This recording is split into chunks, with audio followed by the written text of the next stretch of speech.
Good evening, everyone. Welcome to the July 10th meeting of the governing body. Madam Clerk, would you take roll? Mr. Laybourne. Dr. Rennie. Present. Mr. Royball. Present. Mr. Seagrave. Present. Mr. White. Present. Dr. Aldridge. Present. Mayor Collins. Present. Mr. Cook. Here. Mr. Esquivel. Here. And Mr. Johnson. Present. All members are present, Mayor. We do have a quorum. Great. Would you join me in the Pledge of Allegiance?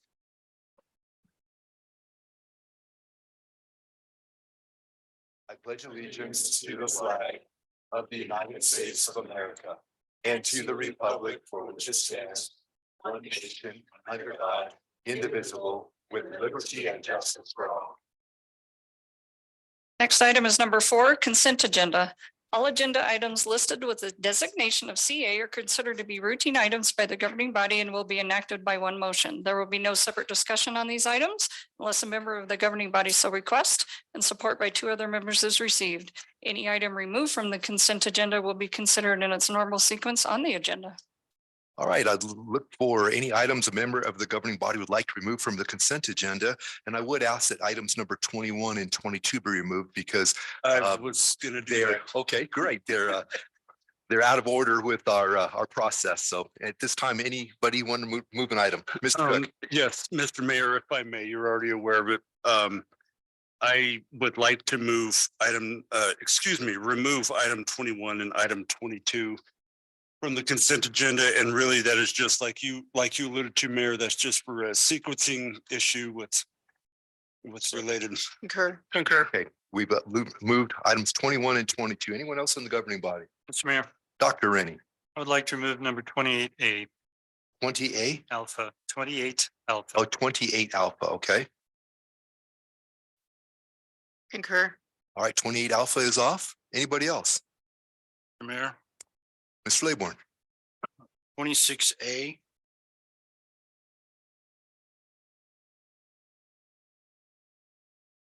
Concur. all right, 26A has been removed from the consent agenda. Any other item? Hearing none, I'd entertain a motion. Moved by Mr. Seagrave, seconded by Mr. Royball. All those in favor, please Aye. signify by saying aye. Aye. Those opposed? The consent agenda is approved with items number 21, 22, 26A, and 28A removed. Next item, please. Number 6, ordinance on second reading, creating chapter 2.96 ethical obligations of public officials, public members, and city employees of Title II, administration and personnel of the municipal code of the city of Cheyenne, Wyoming. Specifically, the ethical duties and obligations of public officials, public members, and employees of the city of Cheyenne, postponed from June 22nd, 2023. All right, let's go out to the audience and see if anybody has any comments on this ordinance before us this evening. Hearing none, Mr. Cook. I'm gonna have a lot of stuff for you on this one, Mr. Mayor, so just ask for everybody's patience. So, Mr. Mayor, the recommendation of the Public Services Committee is to approve on second reading, and I so move. Been seconded by Mr. Seagrave. Mr. Cook. Mr. Mayor, I move to amend section 2.96.050 A2 to strike the words advocate or, and in section 2.96.060 to strike in the first sentence, quote, or the removal of a public official or public member from his or her office or position. Been seconded by Mr. Seagrave. I have another few for you, Mr. Mayor. I know you do. Let's go out to the audience on this first one. Anybody in the audience want to speak to the amendment before us? Hearing none, how about from the governing body? All right, all those in favor of the amendment as stated, please signify by saying aye. Aye. Those opposed? No. Mr. Roybal and Mr. Johnson are no's. The amendment is approved and we're back on the main motion. Mr. Cook. Mr. Mayor, I move to strike section 2.96.040 subsection B. Seconded by Mr. Seagrave. All right, is there anybody in the audience want to speak to that amendment? How about from the governing body? Hearing none, all those in favor, please signify by saying aye. Aye. Those opposed? No. Mr. Roybal and Mr. Johnson are no's. That amendment is also passed and we're back on the main motion. Mr. Cook, Mr. Mayor, I have one more for you, sir. please. Mr. Mayor, I move to amend existing code section 2.52.010 to insert, quote, in chapter 2.96 of city code, or, end quote, after the phrase unless otherwise provided. Second. Mr. Seagrave is the second. Again, one more time to the audience. About from the governing body? Hearing none, all those in favor, please signify by saying aye. Aye. Those opposed. No. Mr. Roybal, Mr. Johnson knows that amendment is also passed and we're back on the main motion. All right. Any comments from members of the governing body? All right, hearing none, we're on third reading. We'll need a roll call vote. Or second reading, I'm sorry, you're right. Is this on second reading? It is on Yes. second reading. I apologize. All those in favor of the ordinance on second reading as amended, please signify by saying aye. Aye. Those opposed? No. No. May I see the hands of the noes, please? Mr. Cook, Mr. Roybal, Dr. Rainey, Mr. Johnson, and myself, the ordinance fails on second reading. Next item is number 7, ordinance on third reading, amending chapter 15.20 National Electric Code, adopted Appendix K International Building Code Administrative Provisions adopted of Title 15 Buildings and Construction of the Municipal Code of the City of Cheyenne, Wyoming, updating the incorporated National Electric Code provisions as specified. All right, we'll go to the audience. Apparently, when the state law is that when they pass a new national code, we have 6 months to match that. And so we're right up against that clock. Is there anybody in the audience want to speak to our adoption of the National Electric Code? All right, hearing none. Mr. Cook, may we have a motion? Mr. Mayor, the recommendation of the Public Services Committee is to approve on third and final reading, and I so move. Second. Seconded by Mr. Seagrave. Comments from members of the governing body? Yes, sir. Mr. Johnson. Just for clarification, I know on second reading, I brought this up. But basically looking into the future, I see this as not a budget neutral proposal. I think this is actually going to impede upon construction of new projects throughout the city of Cheyenne. And so that's why I'm a no. Any other comments? All right, hearing none. All those in, nope, it's a roll call. I got this one, right, Madam Clerk. Mr. Johnson, No. Mr. Layborn, Yes. Dr. Rennie, Yes. Mr. Roybal, Yes. Mr. Seagrave, Yes. Mr. White, Yes. Dr. Aldridge, Yes. Mayor Collins. Yes. Mr. Cook, Yes. Mr. Escabel. Aye. All right, the ordinance is approved on third and final reading with Mr. Johnson voting no. Next item is 14, ordinance on third reading, amending section 2.4.2 annexations of the Unified Development Code and creating section 2.2.8 assigned zoning, clarifying city zone assignment processes in We're on concert. number 8, are we not? Oh, sorry, I turned the page all the way over. Trying to follow you and I'm not catching it. So there we go. Let's start over. Number 8, please. Number 8, ordinance on third reading, annexing to the city of Cheyenne, Wyoming, land located northwest of and adjacent to the intersection of Thomas Road and Ridge Road. All right. This is an owner initiated annexation. Is there anybody in the audience wanting to speak to this annexation? All right, hearing none, Mr. Cook. Mr. Mayor, the recommendation of the Public Services Committee is to approve on third and final reading, and I so move. Second. Seconded by Dr. Rennie. Comments from members of the governing body on the annexation? Hearing none, Madam Clerk. Mr. Escabel, Aye. Mr. Johnson, Yes. Mr. Layborn, Dr. Rennie, Yes. Mr. Roybal, Yes. Mr. Seagrave. Yes. Mr. White, Yes. Dr. Aldridge, Yes. Mayor Collins. Yes, And Mr. Cook. Yes. this ordinance is approved on third and final reading. Number 9, ordinance on third reading, amending the official zoning map of the city of Cheyenne, establishing the zoning classification MMR, medium density residential, for land being annexed to the city of Cheyenne, located northwest of and adjacent to the intersection of Thomas Road and Ridge Road. All right, this ordinance establishes medium density residential for the land we just annexed. Is there anybody in the audience want to speak to that? Hearing none, Mr. Cook. Mr. Mayor, the recommendation of the Public Services Committee is to approve on third and final reading, and I so move. Seconded by Mr. Seagrave. Comments from members of the governing body? Hearing none, Madam Clerk. Mr. Cook, Yes. Mr. Escabel, Aye. Mr. Johnson, Yes. Mr. Laborn. Aye. Dr. Rennie, Yes. Mr. Royball, Yes. Mr. Seagrave, Yes. Mr. White, Yes. Dr. Aldridge, Yes. and Mayor Collins. Yes. The ordinance is approved on third and final reading. Next item is number 10, ordinance on third reading, annexing to the city of Cheyenne, Wyoming, land located south of and adjacent to Rollins Street, east of Cleveland Avenue. All right, we have a owner initiated annexation of a county pocket. Is there anybody in the audience want to speak to this annexation? Hearing none. Mr. Cook. Mr. Mayor, the recommendation of the Public Services Committee is to approve on third and final reading, and I so move. Seconded by Mr. Seagrave. Comments from members of the governing body? Hearing none, Madam Clerk. Mayor Collins, Yes. Mr. Cook, Yes. Mr. Escabel, Aye. Mr. Johnson, Yes. Mr. Laborn. Aye. Dr. Rennie, Yes. Mr. Royball. Yes. Mr. Seagrave, Yes. Mr. White, Yes. and Dr. Aldridge. Yes.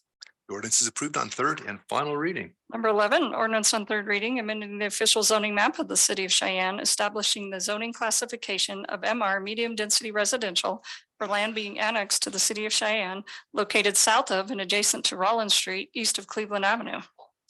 All right, we just annexed a piece of property and this is to establish the MR as the zone to match what was in the county. Is there anybody in the audience want to speak to that? Hearing none, Mr. Cook.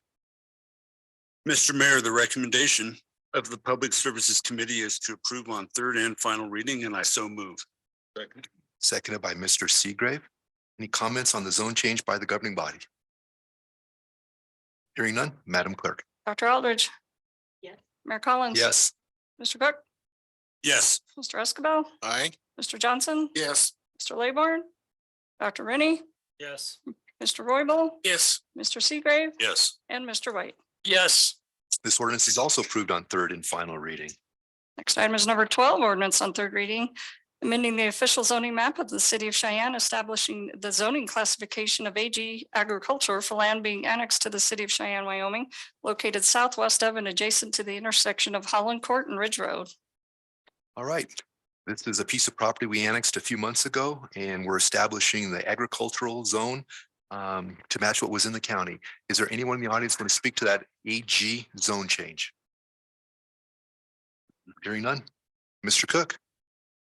Mr. Mayor, the recommendation of the Public Services Committee is to approve on third and final reading, and I so move. Moved by, seconded by Mr. Seagrave. Comments on the zone change by the governing body? Hearing none, Madam Clerk? Mr. White, Yes. Dr. Aldridge, Yes. Mayor Collins. Yes. Mr. Cook, Yes. Mr. Escabel, Aye. Mr. Johnson, Yes. Mr. Laborn, Dr. Rennie, Yes. Mr. Royball, Yes. and Mr. Seagrave. Yes. The ordinance is approved on third and final reading. Next item is number 13, ordinance on third reading, amending the official zoning map of the city of Cheyenne, changing the zoning classification from LI light industrial and MR medium density residential to MR medium density residential for land located in lots 14 and 15 Christensen Park. All right, this is an owner initiated zone change to allow for a duplex development. Is there anyone in the audience want to speak to the zone change? All right, hearing none, Mr. Cook. Mr. Mayor, the recommendation of the Public Services Committee is to approve on third and final reading, and I so move. Seconded by Mr. Seagrave. Comments on the zone change by member of the governing body? Hearing none, Madam Clerk. Mr. Seagrave, Mr. White, Yes. Dr. Aldridge, Yes. Mayor Collins. Yes. Mr. Cook, Yes. Mr. Escabel, Aye. Mr. Johnson, Yes. Mr. Laborn, Aye. Dr. Rennie, Yes. and Mr. Royball. Yes.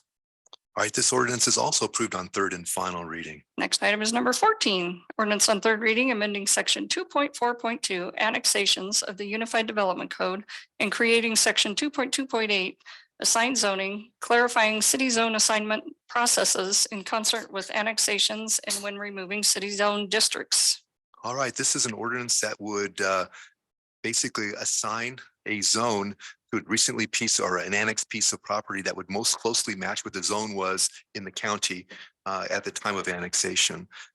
Is there anybody in the audience want to speak to this change to our Unified Development Code? All right, hearing none, Mr. Cook. Mr. Mayor, the recommendation of the Public Services Committee is to approve on third and final reading, and I so move. Seconded by Mr. Seagrave. Is there anybody on the governing body want to speak to item number 14? Hearing none, Madam Clerk. Mr. Royball, Yes. Mr. Seagrave, Mr. White, Yes. Dr. Aldridge, Yes. Mayor Collins. Yes. Mr. Cook, Yes. Mr. Escabel, Aye. Mr. Johnson, Yes. Mr. Laybourne, Dr. Rennie. Yes. All right, the ordinance is approved on third and final reading. Last ordinance on third reading. Number 15, ordinance on third reading, amending section 2.1, 2.2.1.c.5 and 2.2.2.c.6 of the Unified Development Code UDC, amending protest petitions for zoning map amendments and plan developments. All right, this would change the protest for a zone change from our current city rules to match the state statute, and would also require the use of a city form for that protest petition. Is there anybody in the audience who want to speak to this? Mr. Stevens.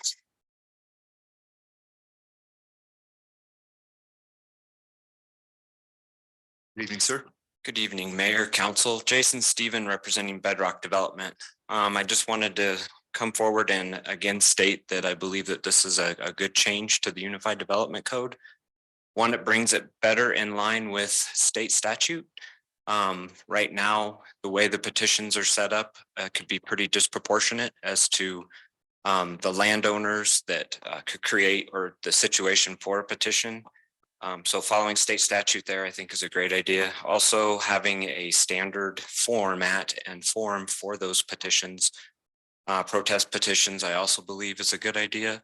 In my past experience, the protest petition, I don't think was represented well or didn't represent the project accurately. And so I think cleaning that up in the Unified Development Code would be a good idea. Sir. Anybody else in the audience want to speak to this? Mr. Dorsch. Good evening, Mr. Mayor, council members. Dan Dorsch, Executive Director for Habitat for Humanity of Laramie County. I also am in favor of this ordinance for many of the same reasons as Mr. Stevens, and just wanted to say that. Thank you. Take care. Thank you. Appreciate the brevity. Anybody else? And good evening. You know how to do this. Good to see you all. When the proposal to modify. Identify yourself. for me, Oh, please. sorry. You think I would I have thought this you had this down. I thought you had it Oh, down. Just not trainable. What There can you I go. say? Rebecca Murchie, 3222 Thomas Road. When the proposal to modify the current protest petition and supermajority process was initially presented, the purpose was stated to be to prevent an annexed property from going unzoned. That issue was successfully resolved by the earlier ordinance that went through. Yet the proposal to change the petition process remains. One has to wonder why. One explanation would be that it is an attempt to further restrict resident input into what development occurs in their neighborhood and to sway the decisions in favor of a developer. Changing the protest petition at this time is not really necessary and feels like a misuse of council power. By definition, a protest petition is a statement of opposition to something, requiring clarification of what is being opposed. Our petition was drafted following the guidelines outlined by the city, which requested a listing of concerns. It has been stated that all these concerns were inaccurate. That is the developer's opinion, not fact. The concerns stated were not random statements, but the result of research into the impact of a high-density apartment complex on an existing single-family home neighborhood and our real possible outcomes. Not being able to state on the petition the reason for the protest takes away residents' right to express their concerns. A developer is provided the opportunity to present his plan and opinion through his proposal. In fairness, the residents need the same opportunity which was provided by the protest petition process as originally outlined by the city. I am beginning to believe what people have been telling me all along, that the people with the power and the money call the shots and the residents are powerless. Please prove me wrong by supporting your constituents and agreeing that there is no justifiable reason for changing any component of the protest petition process at this time. I thank you very much. Is there anybody else in the audience like to speak? Good evening. Okay, you need to push that button until the light comes on. No, it's not. Push it, push the button. There you go. See how? Oh, okay. Now There it's you go. working. Introduce Voila. yourself. Good evening. This is Elizabeth Staple, 3305 Thomas Road. Thank you for the opportunity to speak. I was in the Wednesday committee meeting, and I thought that was very interesting committee meeting. I find it unacceptable for Dr. Rennie to try to change the rules of percentage of neighbors signing a petition in the middle of the game, after the neighbors have already won fair and square twice. Dr. Rennie must recuse himself from discussing and voting on all matters pertaining to the increase of more work and money for AVI. Dr. Rennie has a son, as what I understand, who works for AVI because he has a family member who works for AVI. There is a conflict of interest. So it is in the best interest of those affected that he recused himself. My understanding is that Brad Emmons is on the County Planning Commission. That's what I'm hearing. He is the same man who stated he was sending water to Thomas Heights from his proposed apartment complex at 5908 Thomas Road. It's recorded on tape that he said that. I question you what this has to do with the ordinance before us. I'm just, Dr. Rainey's petition or his situation, Mr. Emmons being on the County Planning Commission has nothing to do with what we have before us. So if you could talk to the Thank you. resolution of ordinance before us, thank I you. would appreciate that. Thank you. Thank you. I am asking that the discussion concerning AVI construction and votes on AVI construction that he would not be voting on things that help the money and the construction for AVI, because my understanding is that almost everything goes to AVI in Laramie County. Thank you for your time. Thank you. Ma'am.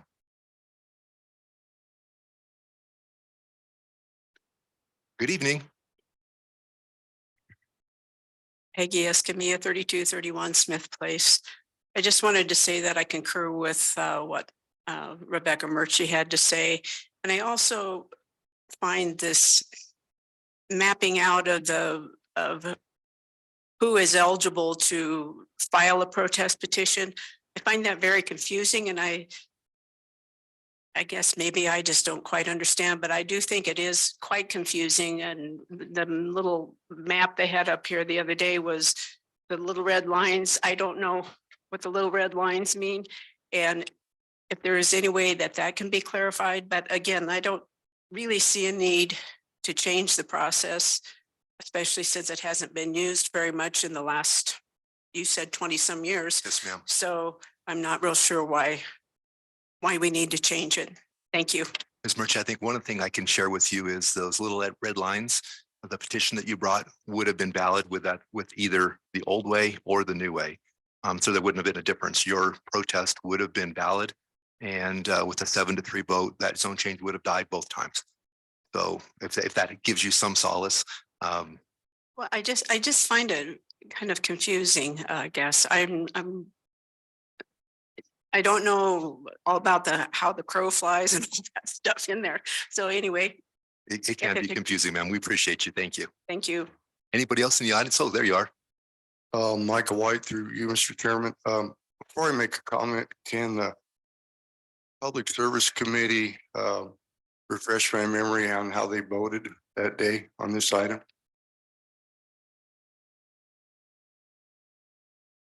Was there a recommendation or was there anything that was done with that? Mr. Mayor, Yes. I might be able to help with that. Jennifer. So it actually, there was no motion made in committee, therefore it died. So there was no vote, just no motion was made. So, Mr. Mayor, through you, since the motion died, I believe the petition agreement, as has been stated and has been used before, is adequately serving the citizens and the governing body. So I would ask the governing body to not vote for this. Thank you. Anybody else in the audience want to speak to this change to our rules? All right, hearing none. Mr. Cook. Mr. Mayor, the motion to approve on third and final reading failed at the Public Services Committee. Therefore, there is no recommendation. However, for the sake of discussion, I move to approve on third and final reading. Seconded by Mr. Seagrave. Comments from members of the governing body on this change to our UDC. Yes, sir. Dr. Aldridge. Mayor Collins, for you. I attended the planning commission where this was discussed. I found it a little disconcerting that they, in their technical terms, smush together B and C to create this proposal that it was brought forward to us. The petition piece side of it, I definitely understand the concern and would support using a consistent form that is protest against the zoning for that particular piece of land.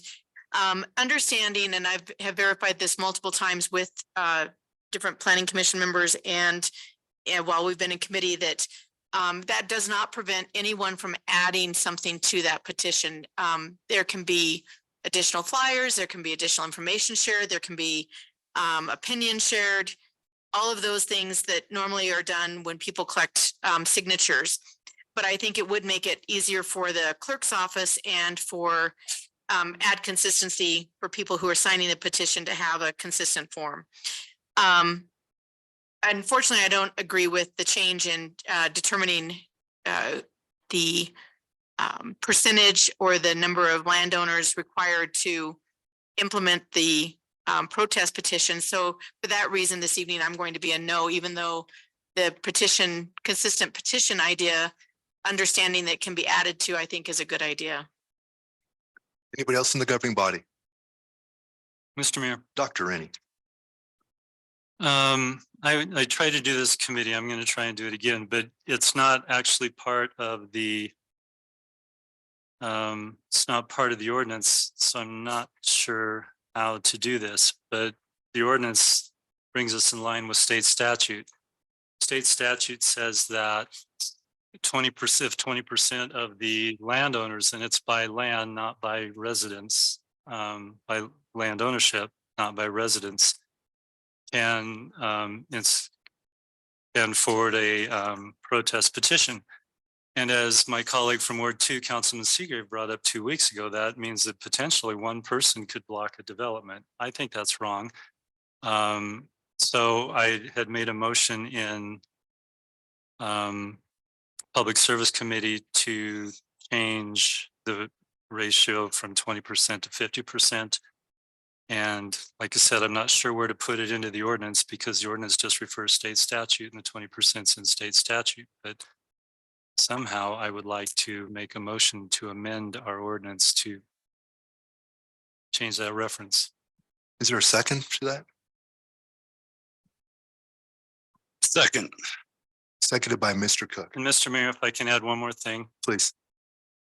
Obviously, since everybody struggled to second that, this isn't going anywhere.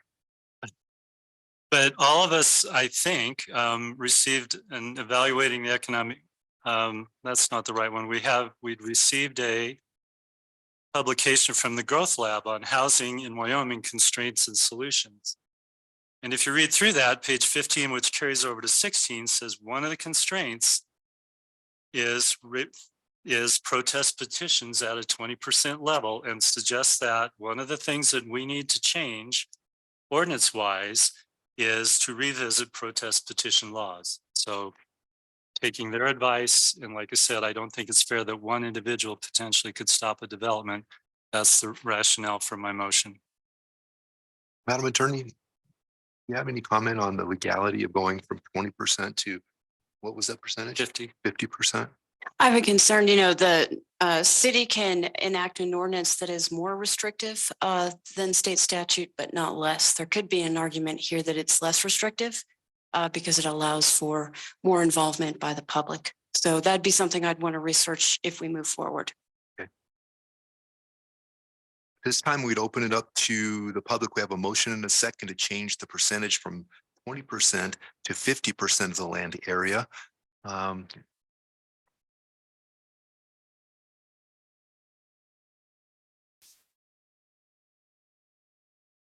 Mayor, Council, Jason Stephen again, Bedrock Development. Just quickly, when I look at the 20%, regardless of whether you look at it as 20% of the landowners or 20% of the land area, under both circumstances, you could have one landowner do just that, to throw it into a petition. So you could have, if you have five, let's just say 4 landowners that are abutting the property, and one of them is even a 5% owner, or maybe even a 1% owner by area, because there's only 4 landowners that fall into that petition zone, only one of them would be required to throw it into a petition. So it really doesn't matter if it's landowners or land area, both of them can be disproportionate. I just think that following the state statute, at least today, would be the better route to go.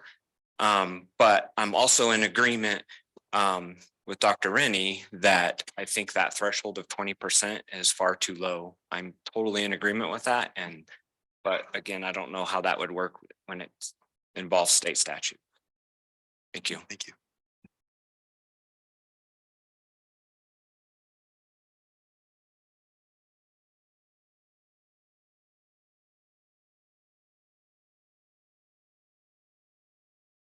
Good evening again. And Rebecca Murchie, 3222 Thomas Road. I have to say this kind of threw me for a loop. It's kind of coming in very late in the process, and I haven't even had a chance to get my thoughts together on it. But it feels, again, unfair. It feels like we're really trying to minimize the voice of the residents, and I am opposed to increasing it to 50%, especially since supposedly the justification for making any changes to the petition are to follow state statute, and state statute states 20% to my knowledge. Thank you.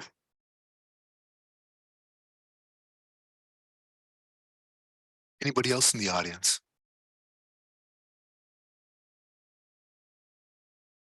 Mr. Lloyd. Mr. Mayor, members of the City Council, my name is Seth Lloyd. I'm with the City of Cheyenne Planning and Development Department. Just a couple of points on process here. If we were to include a 50% threshold in our regulation, the 20% threshold in state statute would still trigger a supermajority. So we could have it in our code at 50%, but unless the state changed it to 70% or 80%, then it wouldn't matter to have it in our code. But it's not necessarily a problem to have it in our code. It just wouldn't really do anything unless state statute changed. I just want to also make a point about one landowner causing a protest petition. Those of you on council may remember the Converse Avenue apartments, the ones that are currently built and occupied. They're along Converse Avenue. We did receive a protest petition for that apartment complex. It only needed 1 signature. At that time, the Cole family owned all of the land around it, and 1 signature was 100% of the surrounding property owners. So there are still situations, even if we move it to 100% of the property owners, where 1 person could make this supermajority happen. Just as a point of information, I guess, for lack of anything. I would be available for any questions if anyone has any for me, but I can also just sit down. Thank you, Mr. Lloyd. Anybody else in the audience? All right, the motion before us is to change from 20% to 50%. Comments from members of the governing body? Mr. Mayor, Dr. Rennie. two comments. First of all, in the case of, the previous protest petition along Ridge and Thomas, that they had, this wouldn't have affected them. They had over 90%, I think, in the area. So it wouldn't have been relevant to their petition. However, Mr. Lloyd just shot a giant hole in my argument. We may as well vote this down immediately and move on. Taking that cue, all those in favor, please signify by saying aye. Those opposed? No. Okay, that amendment fails and we're back on the main motion. Comments from members of the governing body? All right, hearing none, Madam Clerk. Dr. Rennie, Yes. Mr. Royball, Yes. Mr. Seagrave, Yes. Mr. White, Yes. Dr. Aldridge, No. Mayor Collins. Yes. Mr. Cook, Yes. Mr. Escabel, Aye. Mr. Johnson, Yes. and Mr. Layborn. All right, the ordinance is approved on third and final reading with Dr. Aldridge and Mr. Laybourne opposed. Number 16, ordinance on second reading, creating chapter 8.68, camping in public places of Title 8, Health and Safety of the Municipal Code of the City of Cheyenne, Wyoming, prohibiting the act of camping on public property as specified. All right. Is there anybody in the audience want to speak to this ordinance to outlaw camping in public places? If you'd like to, please come forward to the podium and introduce yourself. Get to be first, or shall I let him? Please step right up. I'm Del Schofield and I work at Floyd's Truck Center, and effectively we're at the intersection of East First Street and Crow Creek. So you can imagine we get to see a lot of the Crow Creek campsites and campers traveling up and down the creek. And I read the first initial ordinance that came out of the Public Services Committee, and I had a couple of concerns that perusing it this evening, an updated ordinance, it looks like they've all been addressed. It covers more than just tent camping on the creek now. We've also noticed a lot of car campers and pretty dilapidated motorhomes parked in the alleys and some of the public parking lots. I think that's a Greenway parking lot that's along the creek there. So we have to be aware that there's so much stuff going on that you just don't know what's going to happen. Ask the goat herder that was doing the Crow Creek. I think they lost 3 of them. That's a little bit of an effort to do that. The private property owners have an issue because now, like part of our lot is a thoroughfare to get down to a campsite along Crow Creek. So that needs to be addressed as well by eliminating some of we have to do the private property thing. I get that, but by the campsites not being down on the creek, I think that'll eliminate a lot of the traffic. I'm in full support of this if it's strong enough. And your legs ready for the big ride? Yeah. Okay. I'll see you on the hill. Thank you, sir. Sir. Hello, my name is Robert McDaniel and excuse me, president of the Homeowners Association in Trails Inn. Our neighbor. And I was down taking pictures today, well, this afternoon, and they're back. They've got a huge campsite built down there. And well, matter of fact, I was putting up a couple of boards they tore down. Do me a favor, so bring that microphone up a little bit so people can hear. Okay. There you go. And it's just, it's not fair to us. I mean, we can't turn every time they tear a piece of fence down in our insurance. We'd never be able to afford insurance. We repair it ourselves. We paid for it ourselves out of our homeowners fees. And Mr. Laybourne came out a week ago Sunday and walked down in there and he seen it. I mean, it's a mess. I mean, the ones that I seen down there today, I yelled at him. The guy was taking a dump in the creek. I mean, come on. And I'm fed up. I mean, I went off yesterday.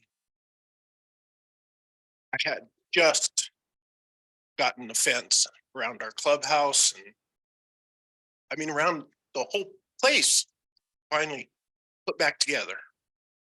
And I went out for a motorcycle ride And in less than an hour, this is what I come back to find. And I've got pictures. I couldn't get them to print off one of our other homeowners is I'm gonna email them to her and she's gonna, and we'll email them to city council.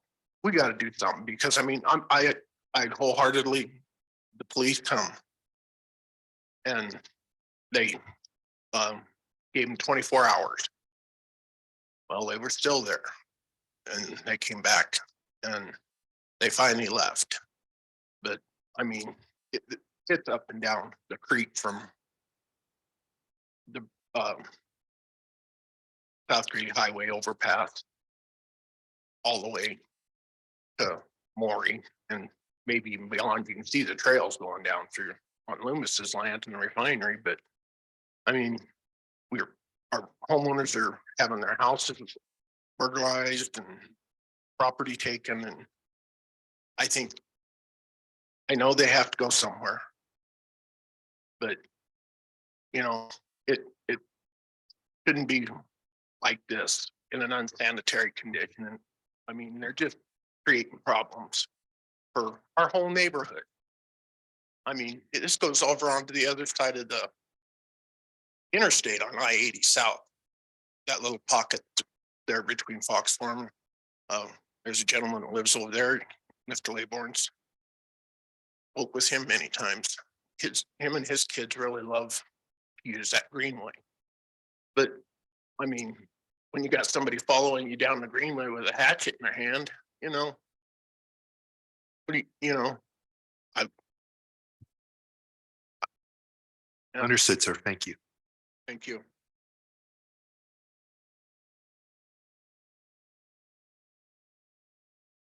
Good evening. Good evening, Mr. Mayor and Council. My name is David Dillon. I represent McCandless Truck Center. We have the last 5 acres along the Greenway on First Street, butted right up against their encampment. Over the past years, we've had a lot of runners run along the Greenway. That has significantly decreased. They're constantly being harassed by people over there. I definitely support some type of something being done for this. What I would like you guys to all reevaluate, however, is the exceptions you have to this. You're taking our law enforcement officers and not giving them the ability to actually do anything about this. Section C starts stating out that if the individuals are not allowed to go into a shelter, then they can't do anything to effectively remove them. A lot of these guys are on drugs, they're alcohol, and they can't actually be placed in shelters because of that. It's stated here that they have dogs. There's actually 2 wild dogs running around, chasing people around back over there. So those people can't be removed by our officers either because the exceptions state that they have an animal, that they can't be removed.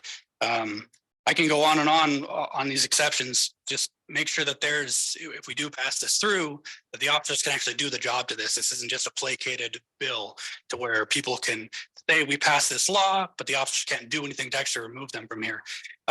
Along our property, I have multiple holes cut in my fence along the Greenway.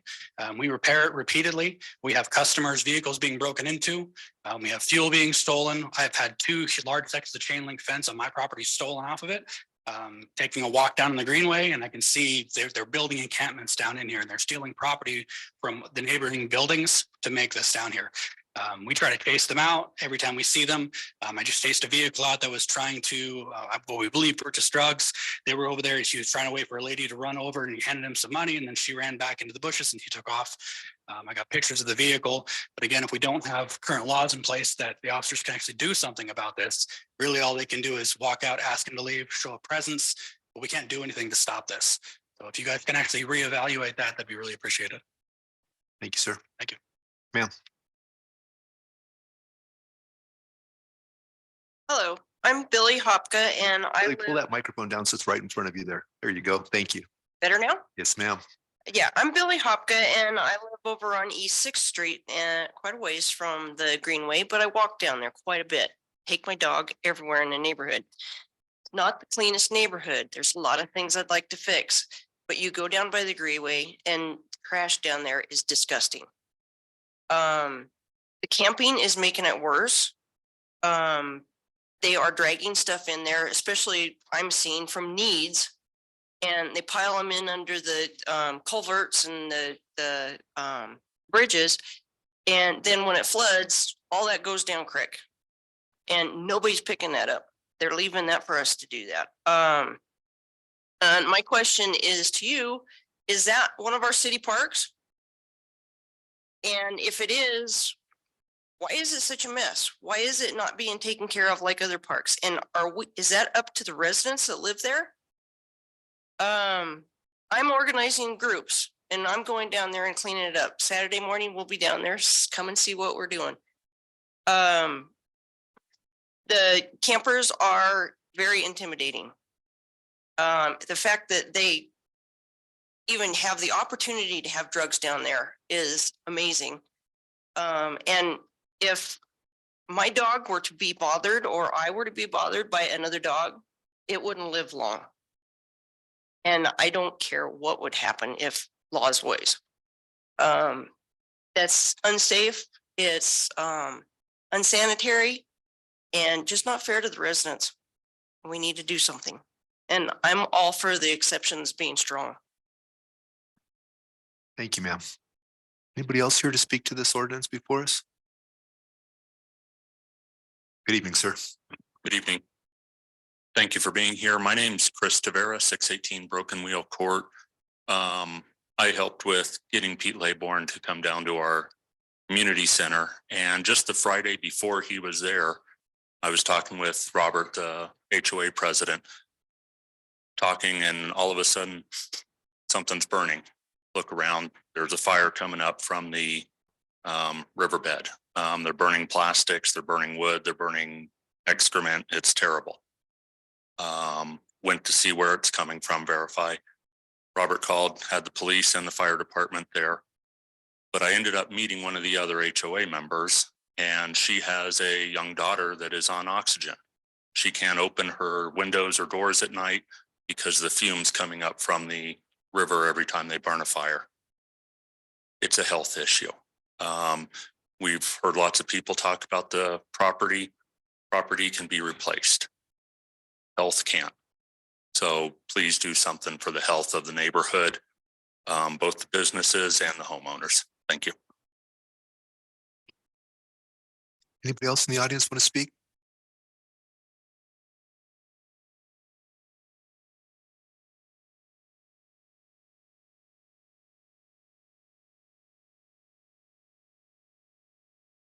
Good evening.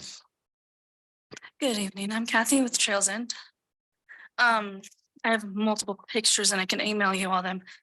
But what they discuss is true and inhabitable. And we went down there and there's multiple things that are they're stealing city property, destroying it.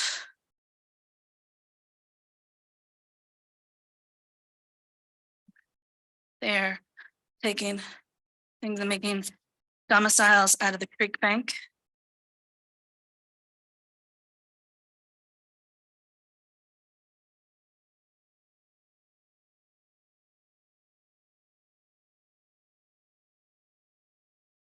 They're leaving trash everywhere. This I enlarged because you can tell. When I went to Iraq, I know what these jars are. This is a man-made latrine. And that is the creek bank that it runs into.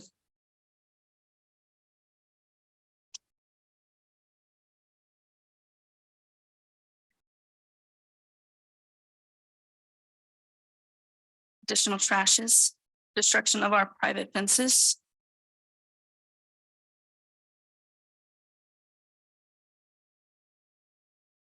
Stealing of our private fences and lighting them on fire.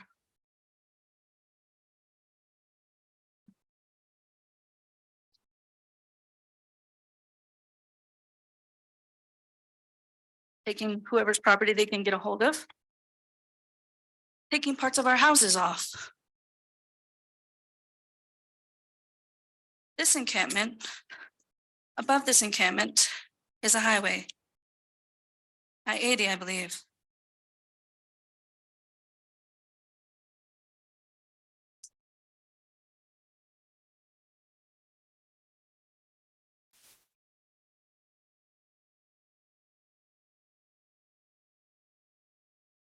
This goes into the encampment. This is part of the encampment. If you see, there is a doorway further. This is the creek bank. It is dug into, thus taking away the runoff from I-80 when it does overflow, like it was supposed to go directly into the creek. Enlighten me exactly how many 5 feet you can get 5 feet of water to run off. It is, they're setting fires in Crow Creek constantly, nightly, keep warm, heading down the trees. They have an embankment there that looks like a beaver's dam, supported with burned wood.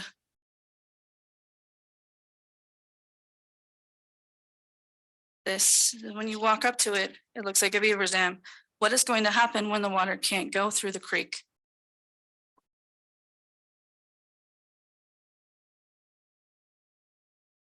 What runs across, there's Maury, that's bridge. And like me, what's on the other side of the bridge, which would be Loomis Farms, where they graze their cattle. So their cattle is getting some of the creek. So what happens when Maury Bridge is on fire, or what happens when, say they want to use their man-made crossing, do they fall into the creek?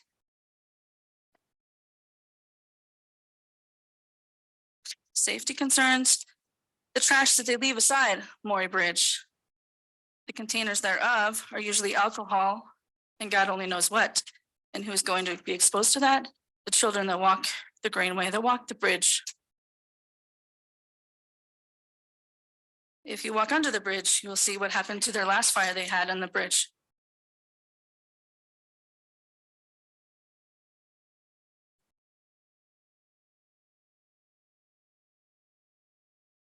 And I know it's not a problem for northern part of Cheyenne. California also said the same thing when it wasn't a part of them. It wasn't a problem for them until it was for San Francisco, and they can't finish it. They can't stop it. Are we going to stop it, or are we going to continue to allow it? Thank you for your time.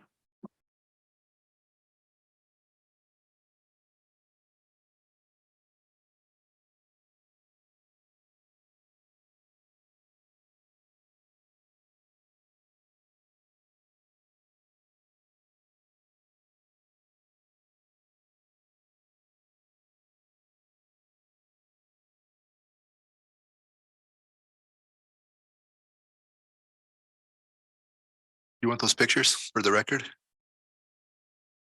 Mr. Mayor, through you, they are official record now, please.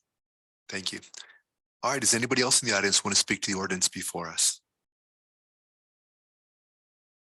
All right, this time we'll close the public comment and we'll go to Mr. Cook for a recommendation. Mr. Mayor, the recommendation of the Public Services Committee is to approve on second reading, and I so move. Second. Seconded by Mr. White. Comments from members of the governing body. Mr. Mayor, Dr. Rennie. I asked several questions on this at Public Service Committee. And I understand from listening to the radio show this morning, Councilman Laybourne had alluded to a meeting that took place on Friday with the police department and compliance. So, which I think was related to some of my questions from Public Service Committee. So I would like to hear from our staff in those departments what their opinion of what the resolution was on Friday's meeting. Is that you, Mr. Laybourne, or is that our staff who can answer that? Mr. Mayor, I'd be glad to answer. Mr. Mayor, I would like to hear from our staff, and Councilman Laybourne, I know will speak to this, but I would like to know at some point what our departments think of what their opinion was and how they can plan to accommodate the ordinance. So, Mr. Fountain, are you the right person to ask this question or to answer that question?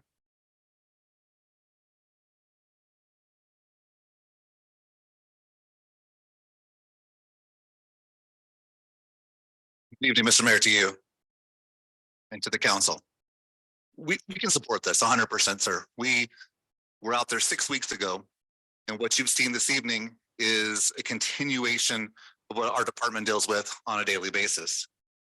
Had a lot of conversation in the past regarding homeless initiatives, how we combat that, how we address some of the concerns of the constituency with their thought processes and how they would like to see that move forward. This council's done an excellent job, I believe, of working towards some of those pieces. Explicitly looking at the Marbit report. You guys have done an excellent job of funding the stagecoach with Camilla, and then now funding our department another $50,000 for additional cleanups. But the caveat that we have to work with is that those folks have a place within our community as well. We can't just go simply remove them. We cannot just go throwing their personal belongings away. In as much as the photographs that we've seen clearly demonstrate that some of those items are not those particular individuals' properties, we don't have any previous knowledge as to where they got those items from. And so we don't have that piece for the enforcement. What we know is writing a $750 ticket or even a $50 ticket to an individual that's displaced within our community does not mitigate the situation that we have before us this evening. What we do know is that the Greenway is an essential part of our community. We've got a vast investment there. We've done a lot over the years and been very, very successful. Our displaced residents within our community are a challenge. I believe what Dr. Rennie is asking this evening is, can we support this? We can. There are some things that we can do, but there are also some things that we cannot do. We cannot store people's items for 30, 60, 90 days, 45 days, while we try to figure out what that path looks like. Where are those individuals going to go? Because we do know this, when they leave there, they will go to the next location. We've been cleaning and combating this conversation all along the Greenway. This is not just a Ward 1 issue. This is a community issue. Just like the other lady said from the community in regards to San Francisco, it is a battle that we will continue to have until we figure out what that placement is going to look like in the long haul. Our biggest issue is with the abatement provisions. We worked with the police department. The conversation was that we would go out, take some little sticks, drive them in the ground with the same notice that we post on any other violation in the community. And we would give them a 48-hour window to remove their items. What we currently do is we work with the Cheyenne Police Department. They go out, they give them a verbal introduction and give them a timeline as to when they need to be out so that we can come in and compliance can abate that property. The challenge with this particular piece of property up until Friday when we went out again was that we couldn't really get in due to the amount of moisture that was there. We have had conversations with community recreation and events in terms of how we can properly access this area, but it will be an undertaking and it'll be a continuous effort in order to keep those areas clean. The bigger piece is what service providers do we have with the community stakeholders in terms of controlling the items that those individuals are receiving so it's a manageable opportunity for them. It's also another piece that we look at in terms of where do they go from here? Where do we place those individuals or how do we place those individuals that are not allowed to be at other facilities based on animals or alcohol or mental health, those types of conversations. And we haven't really been successful at doing that yet. That's one piece that we have got to, as a community, come together and figure out what those stakeholders look like. But as of today, if you look at what's in front of you, it's achievable. It is doable. But it will take another large meeting, and that is with our stakeholders to deliver on what those perimeters need to look like in order to achieve that. Otherwise, I'm going to be going over to behind Kia, which we do now, and clean up over there. I'm going to be going over by Walmart and cleaning out from under College Drive. I'm going to return and go back over to Miranda and Concrete and start cleaning up there. And as we go north, I have to go behind Kohl's and clean up over there. So this is not a Ward 1. This is not my yard and your backyard conversation. This is our community conversation. We have to figure out how we're going to combat that. This is just another piece of that puzzle that you folks have been working on to get them there. And I would support that. Dr. Rennie, did that answer your question? That helps, Mr. Mayor. Thank you to Director Fountain for that answer. One other question then, is it my assumption is that you will post the area, give them 48 hours to remove their possessions, and assuming it's still present after 48 hours, then as those individuals, if they are there, will be ticketed by, just given a ticket by the police department? Is that what we're assuming? Or will they, are we talking about arresting them at that point? Mr. Mayor, through you to Dr. Rennie, I don't believe we're going to arrest anybody. And I'm not confident that a citation will get us where we need to be. What I am confident is that, yes, we will post it instead of doing a verbal understanding of that you got to be out of here in 48 hours. Then we will go in after that 48-hour period's been posted and we'll tell them it's time for you to go. In most of those situations, what happens is an individual will take a cart, they'll load as many items on that cart as they can get out of there, and the rest we dispose of accordingly. A lot of times, once we post something though, verbally, those individuals kind of move along and they leave us a mess. And it's a significant mess to clean up.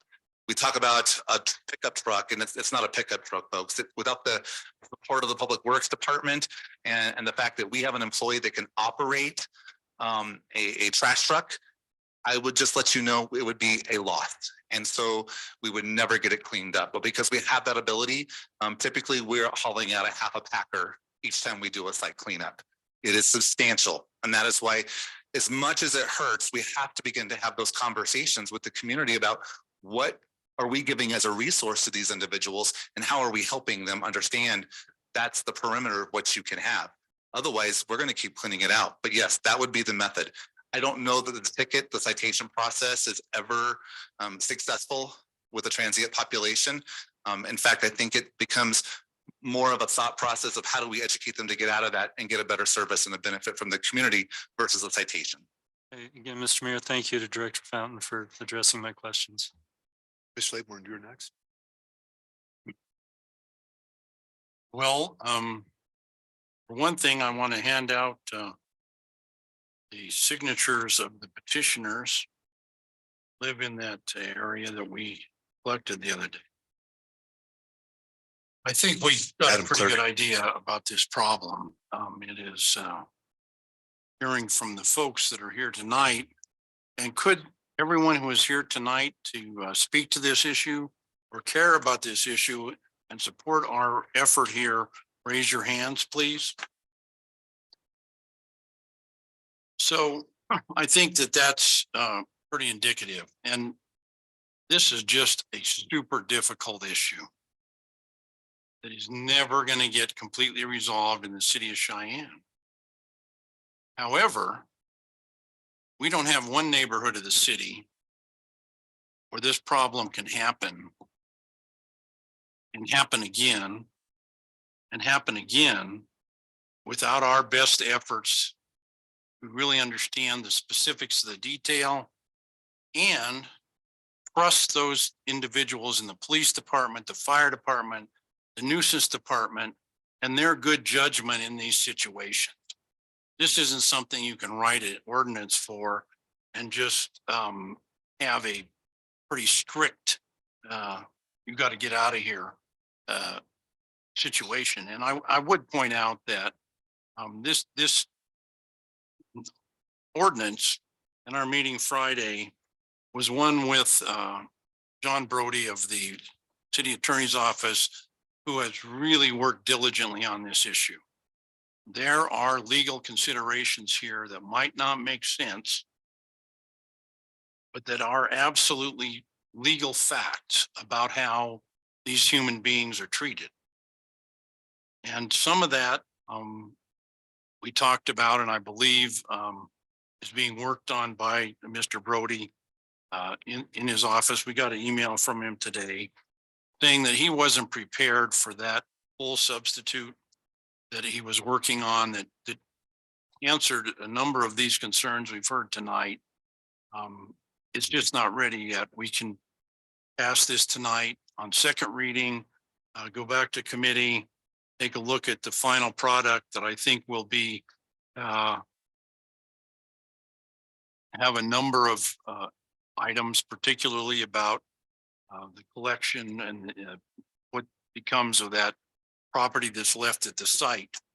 And that is, I think I'm confident we can rely on our police department, our fire department, our nuisance department to use their good judgment in particular individual situations. they have to be within the law. And that's really what happened here. There are a number of rulings that really affect this. And I want to really point out here that these are human beings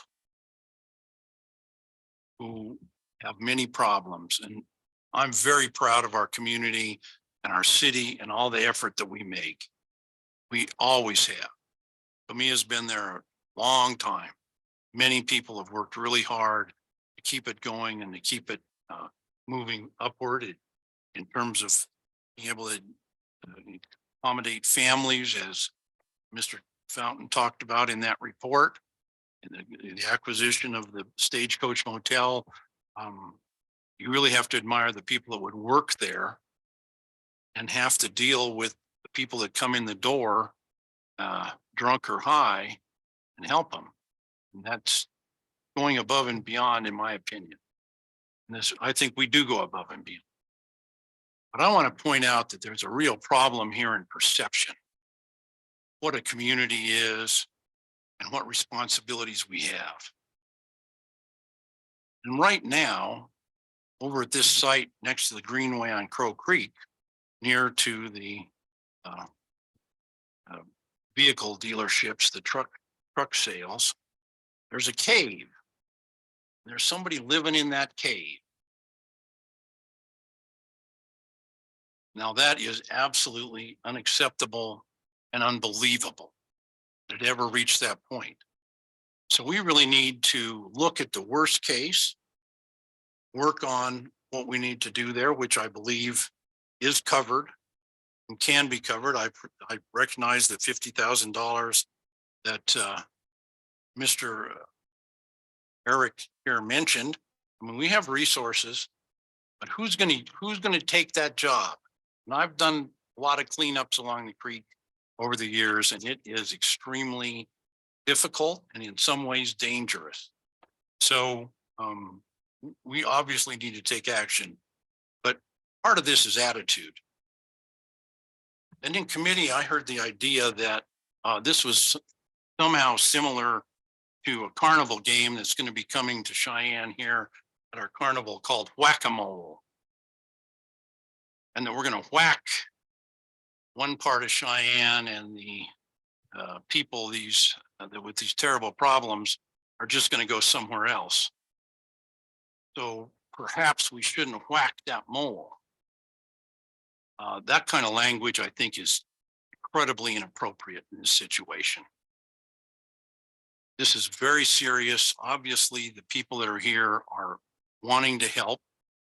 There's a number of people that I work with along the creek that want to help. I think we need to pay attention and really make sure that when camps are cleaned up and when caves are demolished, they don't go back to the condition that they were in. So I look forward to, and I think perhaps my co-sponsor has something to say about that meeting on Friday and the work we did in looking at some of the issues in that proposed ordinance that needed correction. And I expect we'll be doing that soon. I appreciate everyone's time, but this really gets to what a city is about. It is about rules. It is about enforcement. It is about protecting people. It is about our best judgments in situations that can spin out of control in some really amazing ways and are also specific to these various sites. And this site in particular is a beautiful forest along the creek that was used by children in Cheyenne since many, many years ago, perhaps since forever. And yet now it's a scary place for me. It's time we deal with it. And I think that I look forward to any questions anyone has or any interest in going over there and taking a look at it. And this carefully crafted ordinance is crafted that way for good reasons that are quite reasonable. So that's why I speak in favor of passing this on tonight and getting that amended version for committee next week. And then being able to get that third reading and one more time, relying on the good judgment of the people that work for us. And the human decency that our police department displays every day. We are not a community that doesn't care, but we also have to be a community that makes law and enforces the law in situations like this. Thank you. Dr. Aldridge, did you want the floor? Thank you. Thank you, Mayor Collins. I wanted to say I had the opportunity not too long ago to go over with Councilman White and Councilman Laybourne and do a creek cleanup on this particular part of the creek. One of the next to the last picture that was passed along, you may have noticed under the bridge, there's been obviously fires created and set underneath that bridge. But I think that we're actually even looking at potential damage to that bridge and the roadway that runs above it, which is, I believe, Maury Avenue, that goes under Interstate 80 in front of the Trails End Mobile Home Park. I think that there were some really good points that Mr. Fountain brought up. I think that we're a very generous community in a lot of ways, and we have a lot of social services and resources and people who want to help with the challenge, I think, that's faced by a lot of our community members that are displaced, or the politically correct term now in education is called in transition individuals, displaced residents. I mean, there's all sorts of terminology now being used rather than individuals that are experiencing homelessness. But I think that we need to have a serious conversation with our service providers. I think that when we're pulling sleeping bag after sleeping bag, bicycle after bicycle, finding, I don't know how many bicycles we saw stacked there that day, 25 bicycles stacked in a stack that were probably stolen bicycles from the community or had been given. I can't imagine anybody giving 25 bicycles to individuals that were living under the bridge, but just a lot of materials and things that had to be removed. I think that this type of an ordinance is really needed. I think that there are some questions and some challenges. I think that I'm glad to hear that Mr. Fountain and the police department and the two sponsors of it are working on. But I'm wondering if I'm just hesitant to pass this in its current state and with the anticipation of an amendment or a substitution being brought forward to committee in the third reading. It just seems like a really important piece of legislation to me that maybe we need more time to work through the details on. Sir? No. Sir, sit down. Sir. Sir, thank you. Thank you very much. Thank you. Mr. White. Thank you, Mr. Mayor. Question for Dell. In your statement, sir, through you to Dell, you indicated that the lady with the goats had lost 3 goats. Please. No, you're going to have to come up and identify yourself and answer the question. Too used to casual meetings, sorry. Del Schofield. Yeah, that's the word that's going up and down the creek. 3 of them was the total that we heard. I wasn't aware of that. Thank you. Yeah. So speaking in favor of the ordinance, I do want to thank Mr. Brody, Mr. Fountain, Captain James, for all the hard work that they've done. It was a pretty robust conversation that we had on Friday.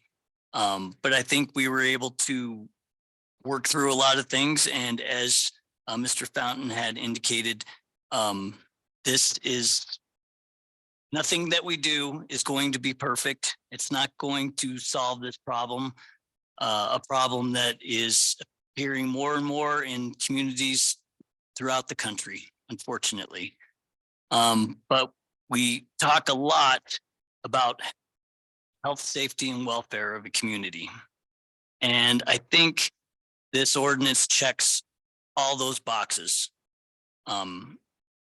It's not perfect, but at least it does do something to give staff the tools that they need in order to try and make a dent in a problem that is becoming worse and worse, but also does something to help out the residents of the affected neighborhoods. And so that's why I'm in favor of it. Do we have any other comments from members of the governing body? Yes, sir. Mr. Johnson, Okay. Can I have Jason Sanchez come up here, please? just ask your question, sir. So I guess I'm looking at number 8, where it says unauthorized campsite means any area of public property as specified by section A of the next chapter, which says it shall be unlawful for any person to camp upon a public property adjacent to or contiguous to Crow Creek. So when I went and looked at the Martin ruling out of Boise, there was a hang up on the word absolute. And so at committee, they brought up why it was focused around the Crow Creek from Maury to pretty much I-180 on this corridor, that they didn't think that it could go past that part. So I guess when I look at the unauthorized campsite, I wanted to know, is there a current permitting process? Because this is also in committee. Is there a current permitting process for the 72-hour softball tournament where they camp at Brimmer Park? Is that classified as an unauthorized campground, or is it is that kind of paid through the permitting or fees for that tournament? Mr. Sanchez. Mr. Mayor, Jason Sanchez, Community Rec and Events. When we have some of these tournaments, baseball, softball tournaments that go continuous for 24, 36 hours, they fill out a request form with our department. And I believe they go through the police department as well, just to get permission. We don't charge for it. We just grant the access for that particular tournament and that on that particular field. Okay, and then I guess and then another instance that you see throughout the year is at Lake Apsaraka, especially during the Frontier Days part of it. There's a lot of camping that goes along Lake Apsaraka. And so I was wondering if that was permittable, or is that just kind of an agreement with the city and Frontier Days or whoever kind of leases out Apsaraka during that time frame? Mr. Mayor, Jason Sanchez, Community Rec and Events. So that memorandum of understanding is approved by the governing body. And that gives Frontier Days the opportunity to rent that space for camping during the CFD event. Okay, because at both locations, kind of apples and oranges, I get that because it's a year round. But at both locations, at Brimmer Park and at Apsaraka, after the campers leave, I've seen just as amount of debris, not necessarily permanently like I saw with the jacks and, the bicycles and everything, but there is tons of debris. So if in those agencies, is it community recreation events that picks up any debris that's left over after the softball tournament, as well as Apsaraka after the Frontier Days event? Mr. Mayor, generally, yes, we're out there cleaning up. Okay. We do ask that all of the tournament organizers work through our sanitation department to get additional dumpsters and trash cans. That's something new. They also pay for that service for additional dumps. But yes, we do go and clean up. Okay. And kind of in correlation, and sorry, that's my last one for you. I just wanted to kind of clarify on other camping things that happen around the community that would appear unauthorized, that also appear to have a more wealth-based constituency to support them instead of an attack on the poor. And so what happens here, when Mr. Fountain came up and said about no citations, what I've typically seen, regardless if we put up a 48-hour sign in regards to that, when Councilman White and I, for example, were cleaning up under the bridge on 24th at Miranda and Concrete, when I actually spoke with some homeless individuals that were living in, or they were actually weren't even living. These are actually almost like hotels. When I asked the woman who was under the bridge, what she would like me to remove, I said, what can actually make a place under a bridge habitable? What I can get rid of the soft drink containers, some plastic bags, some, leftover food items, needles, whatever. I can get rid of all that, but is there anything I need to leave here? And so it was he basically told me straight there that he goes, it's none of my stuff. I don't care what you move. And so that's the issue with even the 48 hours is a lot of, I know that through the homeless network is that the campsites along what we're talking about here behind First Street, the ones along Miranda and Concrete, the ones that, you know, the habitations at MLK, the ones under the bridge, even though Mitchell Drive has kind of been remediated, the tunnel underneath the Logan Viaduct, you know, there's, and then like Mr. Fountain said, behind Coles, I've heard of enclaves behind, you know, in the trees or the living snow fence at the fire station, old fire station 3. So it is a community issue. So the reason I looked at the Martin decision out of Boise was the word absolute. And so I was in agreement with when Councilor Rennie, even though it was looked on derogatory in regards to his comparison to a carnival game, I was worried about the transition because I'm already seeing it when I go to the Greenway. Some of you may not have been at council meetings in the last few months where we're extending the Greenway from College Drive out pretty much to, you know, it's Kiwanis Park now. And so there's already camps along that tree embankment next to the railroad tracks in there. They're already there. I've already seen the debris and everything pile up there. This is going to be the next Greenway corridor. And so what I would look at on this is a citywide ordinance so that we could address the thing. I did read all the exclusions that Mr. Brody included in this. And the reason that is because of the Boise instances. There's another one that's come up out of Portland, Oregon. Within the last 10 years, there has been several 8th Amendment cases and 4th Amendment cases in regards to homeless rights, in regards to cruel and unusual punishment. Just the dialogue of the way that this is titled as a camping ordinance is automatically a red flag for agencies to look for constitutional issues.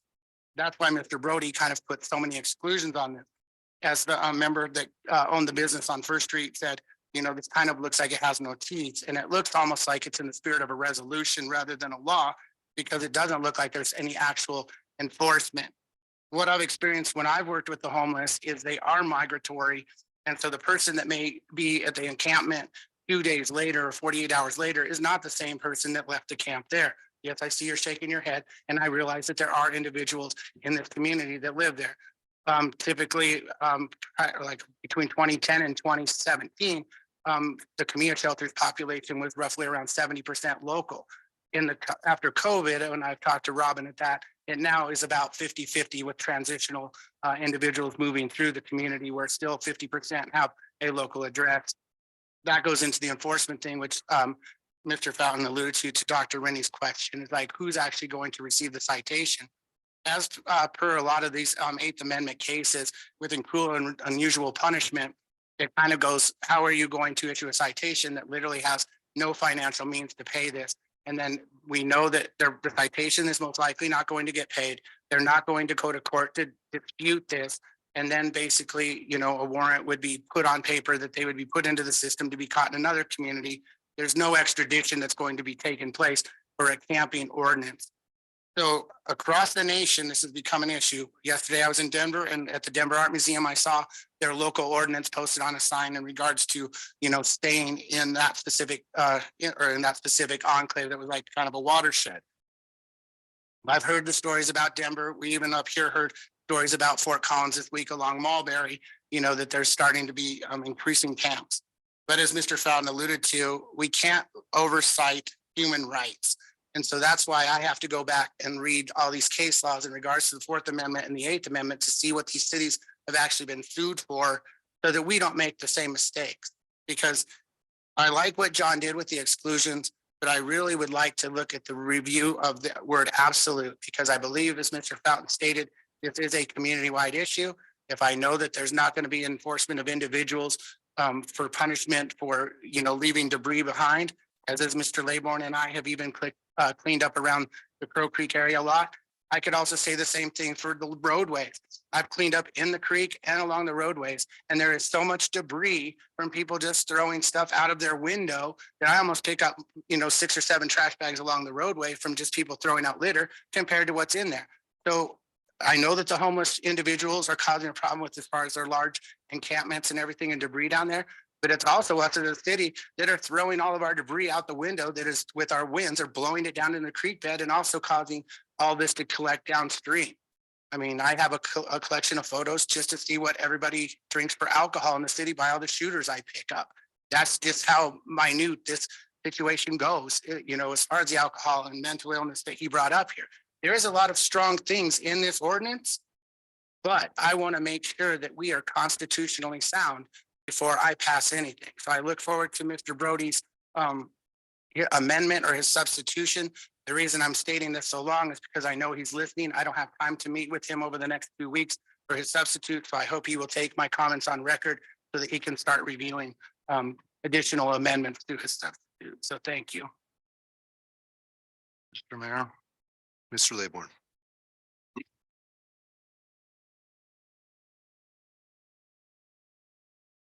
I think we need to listen to the city attorney's office and the licensed attorneys that are there and their interpretation of these very critical matters. I can read the Boise ruling. We definitely took that into consideration. What that word means is a legal mean.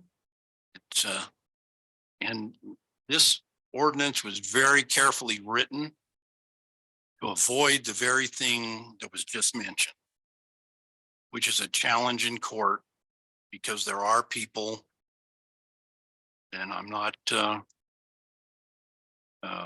here to judge them, who do believe and act on behalf of individuals in these circumstances. But let's not forget this.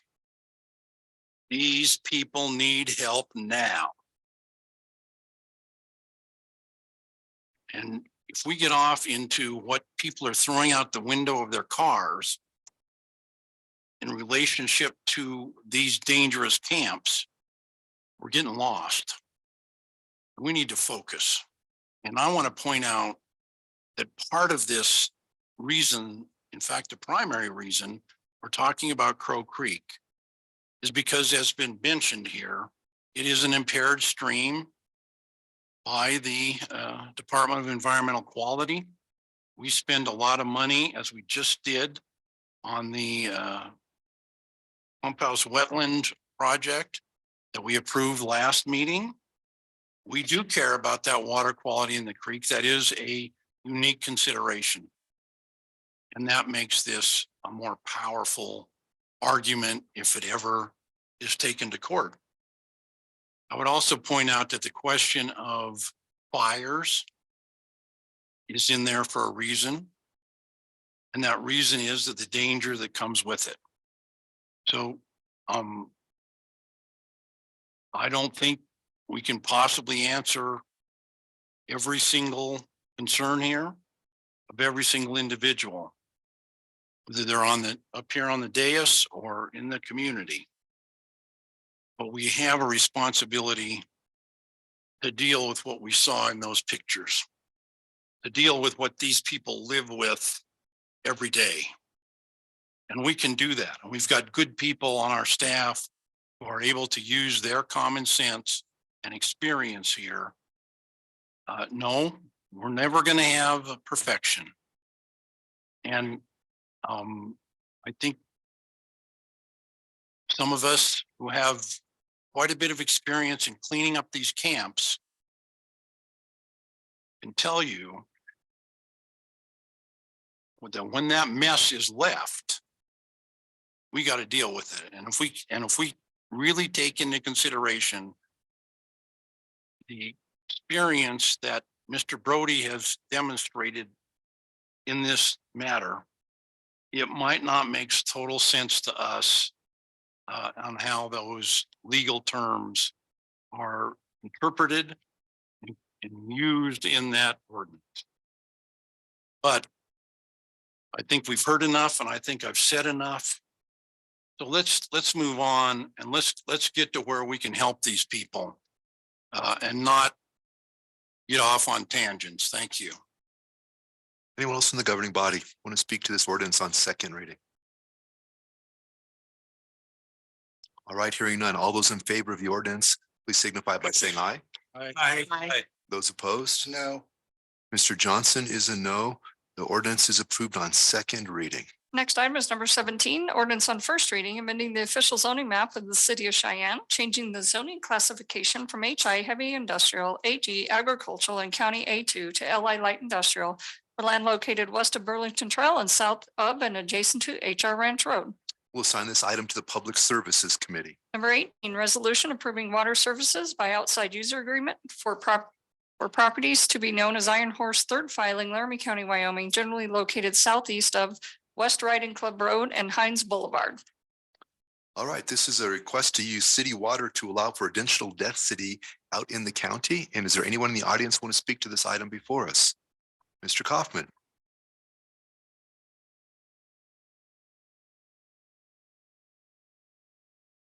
Good evening, sir.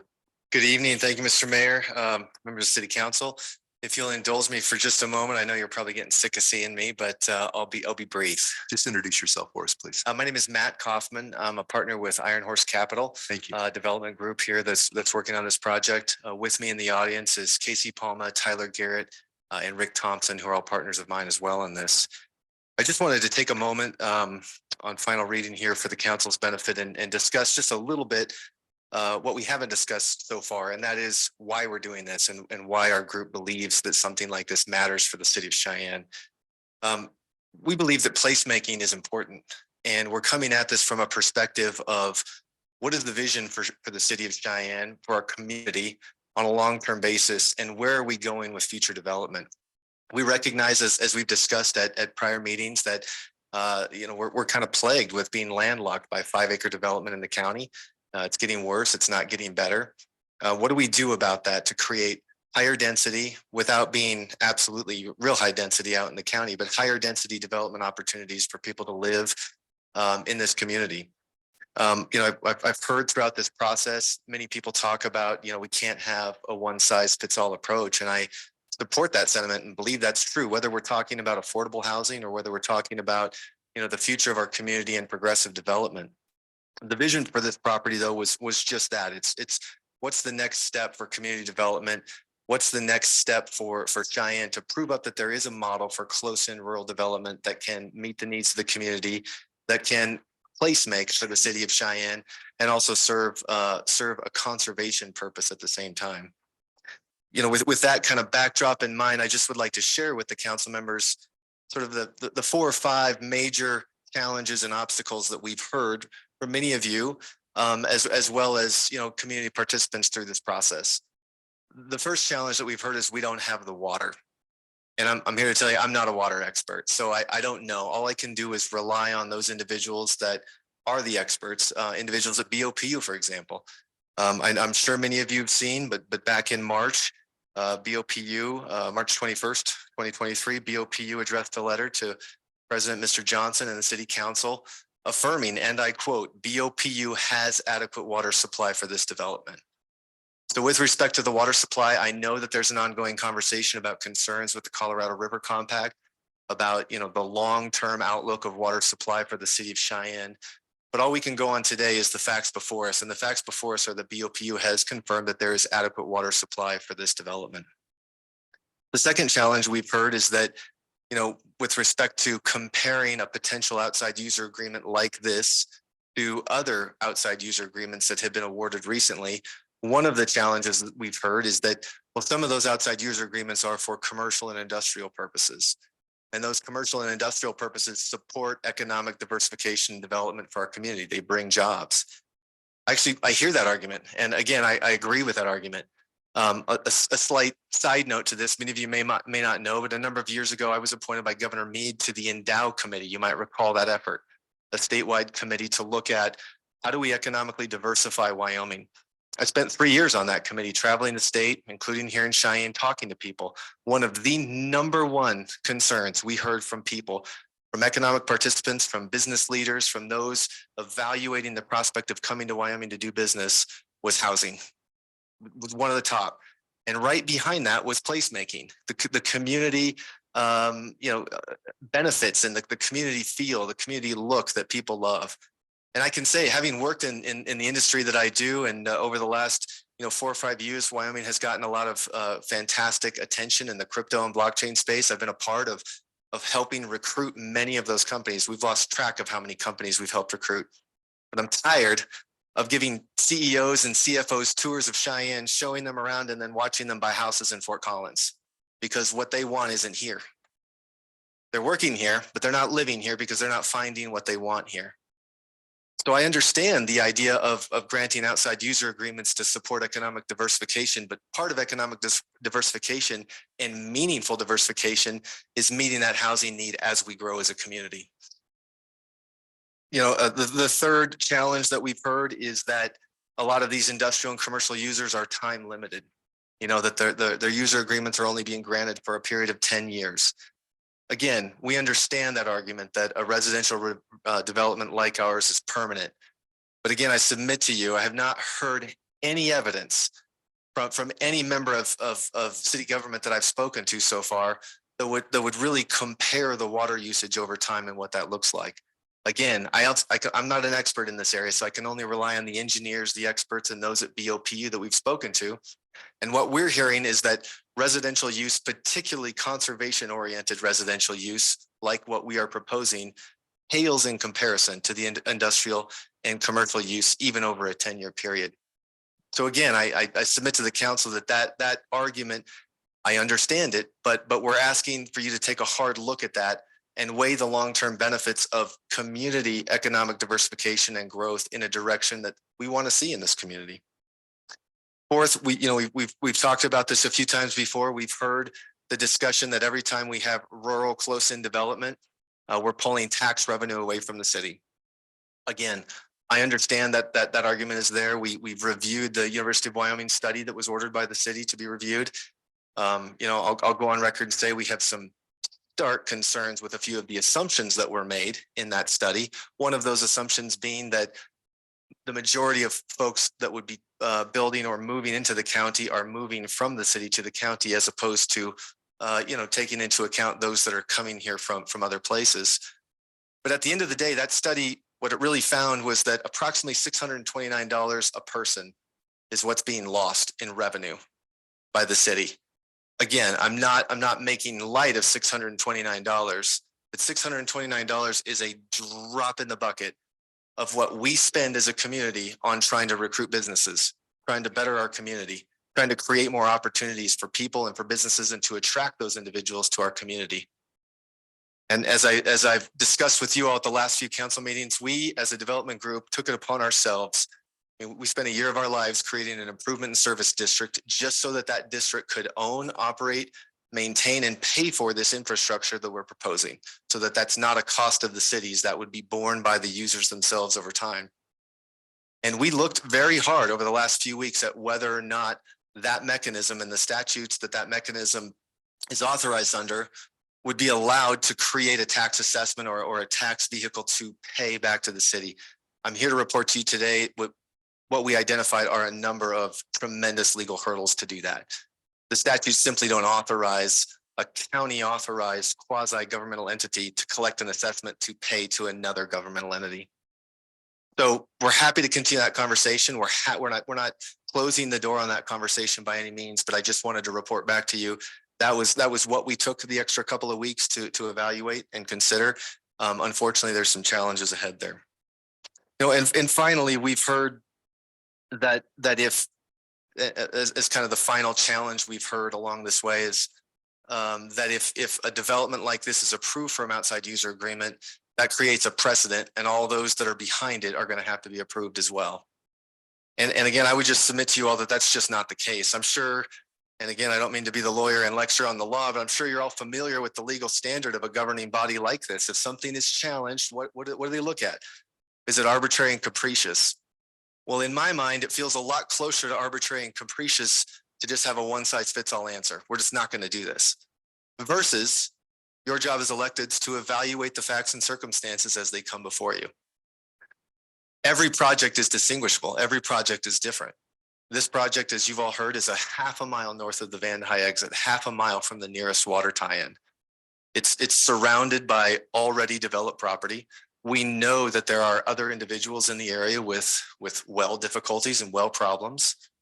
So again, what we're proposing is an avenue for a future solution for North Cheyenne, a resource for North Cheyenne, we've participated and listened into some of these water work sessions that you all have hosted and put on, which I think are fantastic. The most recent one a few weeks ago, there was some fantastic discussion from that committee about what are the best uses of our water as a community? What are the right uses of water for our community? And I loved one of the statements that I heard in that. One of the best uses for our water is to help our neighbors, to make sure that our neighbors have drinkable water. Again, I'm not belittling, and I understand, and our development group understands the importance of what you all have to protect and that resource for the city of Cheyenne. But as a community, the city of Cheyenne is larger than just the city borders. That includes the county, whether we like it or not. And so we have to think about the long-term effects of what saying no to these outside user agreement requests, just as a matter of course and as a matter of policy, means for the future of development and the future of Cheyenne and people like us who are trying to place make in a city like this. So with that, I would ask you all to please consider very hard looking at the individual facts and circumstances of what we are asking as a group, what we are proposing to do. At the end of the day, the resolution before you is nothing more at this point in time than a resolution to sell a statutorily created water and improvement district, to sell them water at 150% the rate that city users pay. We still have to go forward, even if this resolution is approved, and negotiate a contract and punch out the finer details, at which point in time we'd have to come back before you for final approval. But at this point in time, we're asking for approval so that we can move that forward and get to the finish line to see if this is going to work. And if there is in fact a provable model that maybe creates a positive precedent for the city of Cheyenne of how this type of development can be done in the future. Thank you. Madam Attorney, I just have one quick question. Mr. Kaufman just said that this agreement would come back to us for final approval, and I don't believe that's true. Mr. Mayor, I believe that's correct. That's not true. It would not come back to the governing We just body. go back to the Board of Public Utilities. Correct. Mr. May I stand corrected? I apologize. I was under the impression that after a final agreement was confirmed, it would have to be ratified. That's not the case. Thank you. Thank you. Any other questions? Thank you. Thank you. Mr. Roy? Through you, Mr. Chairman, Michael White, I concur with a lot of the things the gentleman has expressed. And during committee of public service, I reminded the council of all the users agreement that have been given by the Board of Public Utilities and the City Council. So I'd like to go over a few of them. Warren Air Force Base, Mustang Ridge, Microsoft, Lowe's Distribution Center, Walmart Distribution Center. When you talk about people like Walmart Distribution or Lowe's, they're here for the long haul. Many individuals have tried to come to this city and wanted the same agreement that these folks want. I think the precedent has already been made, just as I stated at public service, that you've already given these folks the ability to get water. Another one is Southside Sewer and Water. So it seems to me that if we can give them all these things through those agreements, we seem to be penalizing people that want to have economic development for our community with this project. Another project that I would bring up is the users agreement that will come before this governing body with the county on the Archer project. Are you guys going to deny that project as well? Or did Archer after the voters approved the project? Just something for food for thought. But I would like the governing body to really consider economic development. People have said in this governing body that they want some people and their families to stay here. Well, just like the gentleman stated, corporations, presidents don't live here, they choose not to. So we need to reflect ourselves in a manner that helps bring people to Cheyenne. Thank you. Anybody else in the audience want to speak to the outside users agreement? All right, hearing none, we'll go to Mr. Cook for a motion. Mr. Mayor, the item died due to lack of a motion at the Public Services Committee meeting. Therefore, there is no recommendation. However, for the sake of discussion, I move to adopt. Second. seconded by Dr. Rennie. All right, comments from members of the governing body. Mr. Mayor, Mr. Seagrave. where to begin? I guess that's the question. We are seriously looking at a curtailment, possibly up to 70% of our water resources. Could happen today, tomorrow, 5 years from tomorrow. The argument I hear is that this is a drop in the bucket. This is nothing. Shouldn't affect the city. We're avoiding the issue of curtailment and 70% reduction. Why would we grant an outside users agreement when we know we're in a water crisis? Makes no sense. We've gone so far as to hire a water conservation specialist. Their full-time job is to simply find ways for us to conserve water.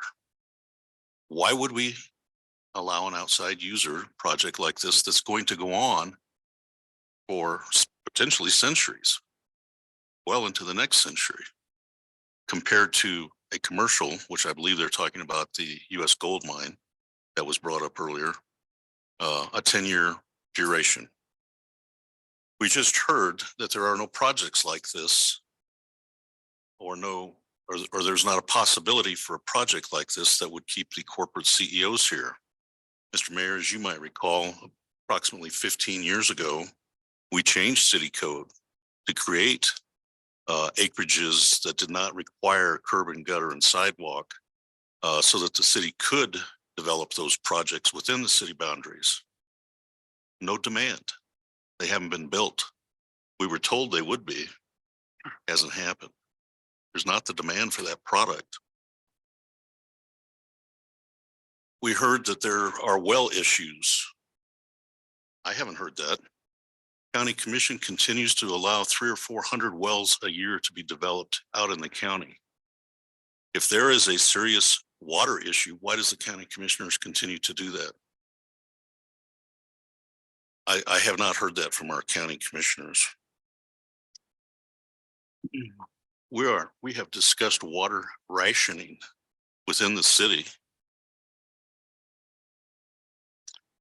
In the May 25th report from the Board of Public Utilities, they indicated that snowpack this winter was overall good in the Snowies and Sierra Madre, but not as good in the local Crow Basin. Snow in the Crow Basin has completely melted.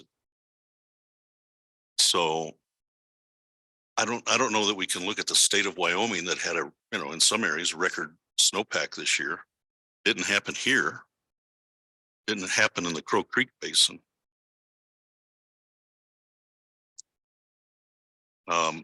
We are in the process of reviewing our commercial landscaping rules to reduce water consumption.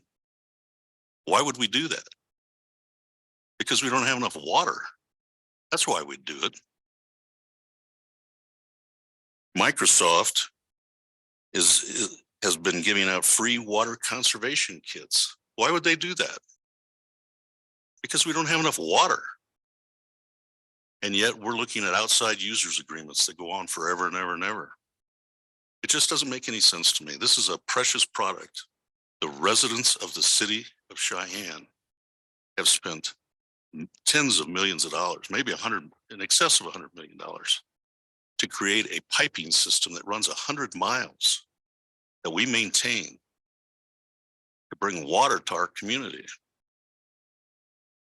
So when I hear the arguments that there's plenty of water, this is not a big issue, this is not a big deal, I believe there are precedents. Mr. White discussed that. He gave us some examples. I think possibly one of the worst decisions that was ever made was allowing an outside users agreement for Southside Water and Sewer. Look how that district has grown and the amount of water has grown from our system. And it's an outside users agreement. So I understand that these folks, instead of building 10 or 11 lots, want to build 30 or 35. I get it. There's more money. But I don't think the citizens of the city using a precious resource could help support this. So I will be a no vote. Thank you. Dr. Rennie? Mr. Mayor, I have a couple questions. I do have a question. I was too late hitting my button. I had a question for Mr. Yeah, here, Kaufman. Mr. Mayor. Ask it and I'll get the answer for you. Okay, Mr. Mayor, when I read through their materials, and maybe it's outdated, but I thought I'd understood that they have 2 well permits and they were going to use those wells. They at one point were going to drill those wells and use that to fill their storage tank, which would then feed their system. So I guess my question is, what was that? Did I read that correctly? And what happened to that plan? Mr. Kaufman, would you please answer that question? I thought that had something to do with the County Planning Commission, but go ahead, please. Yeah, thank you, Mr. Mayor, through you.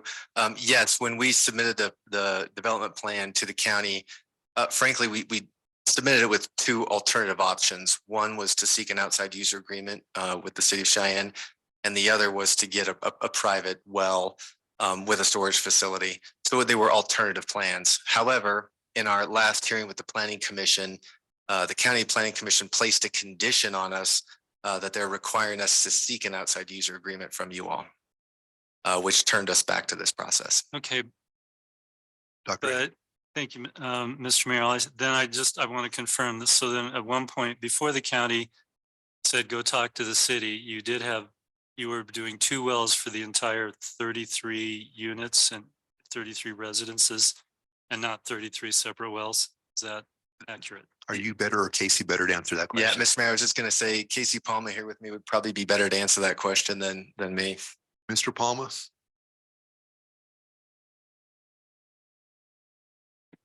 We didn't want a lawyer acting like an engineer, sir. So thank you for being here. That's right. Well, I'll do my best to pretend like Thank I'm you. an engineer.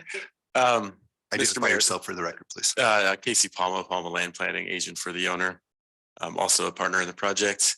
And to you, Councilman Rennie, through Mayor Collins, there were going to be 2 wells. So it would be a redundant well. So it's essentially one large well hole with 2 wells in it, so that in case there was an emergency or a failure of one of the wells, you can alternate using those and have a backup. So it's really just one well as we think of it, that would serve all the residences. So the Iron Horse development would build out the infrastructure to distribute that water to the residences from the northwesternmost corner of the property. Thank you.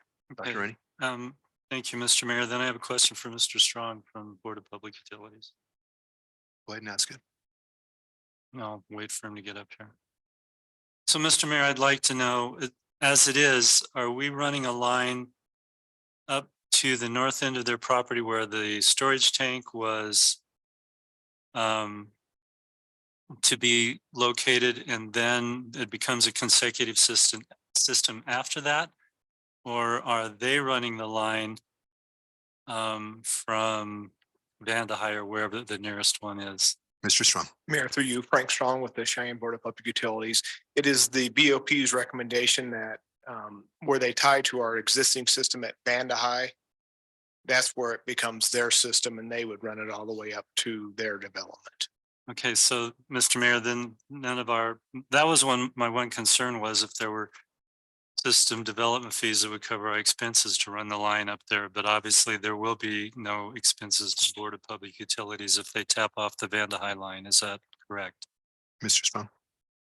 Correct. And with system development fees, we could not use those for that type of improvement. System development fees are specific to source water or treatment. That's correct. Thank you for correcting me on that, Mr. Strong.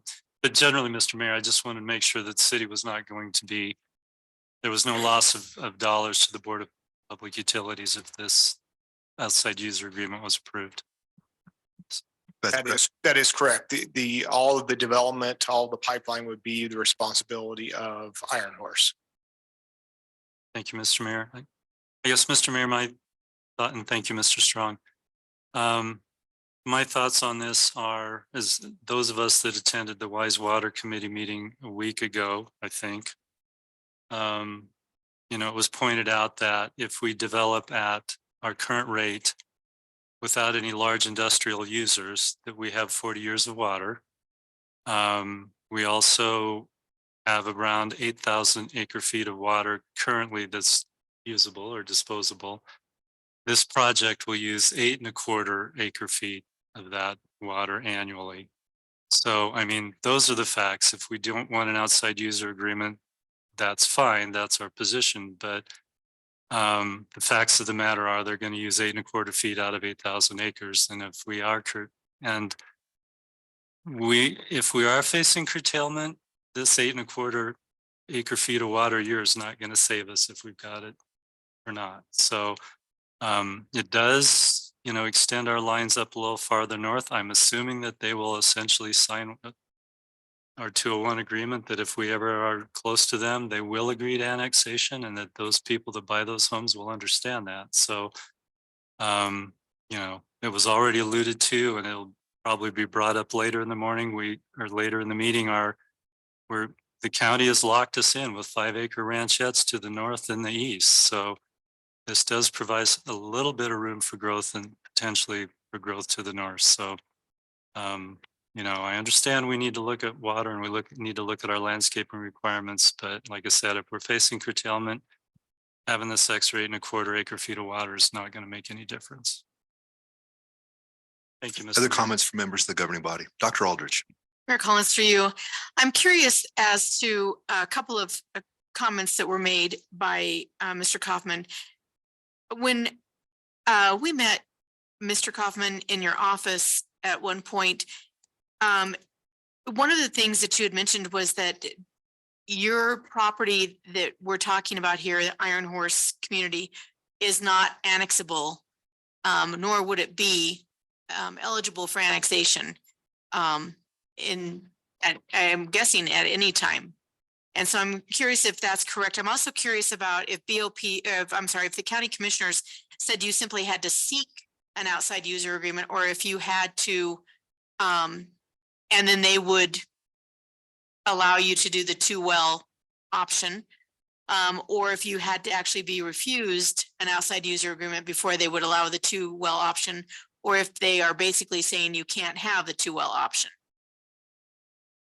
Mr. Kaufman, I heard a couple questions, sir. Thank you, Mr. Mayor, through you.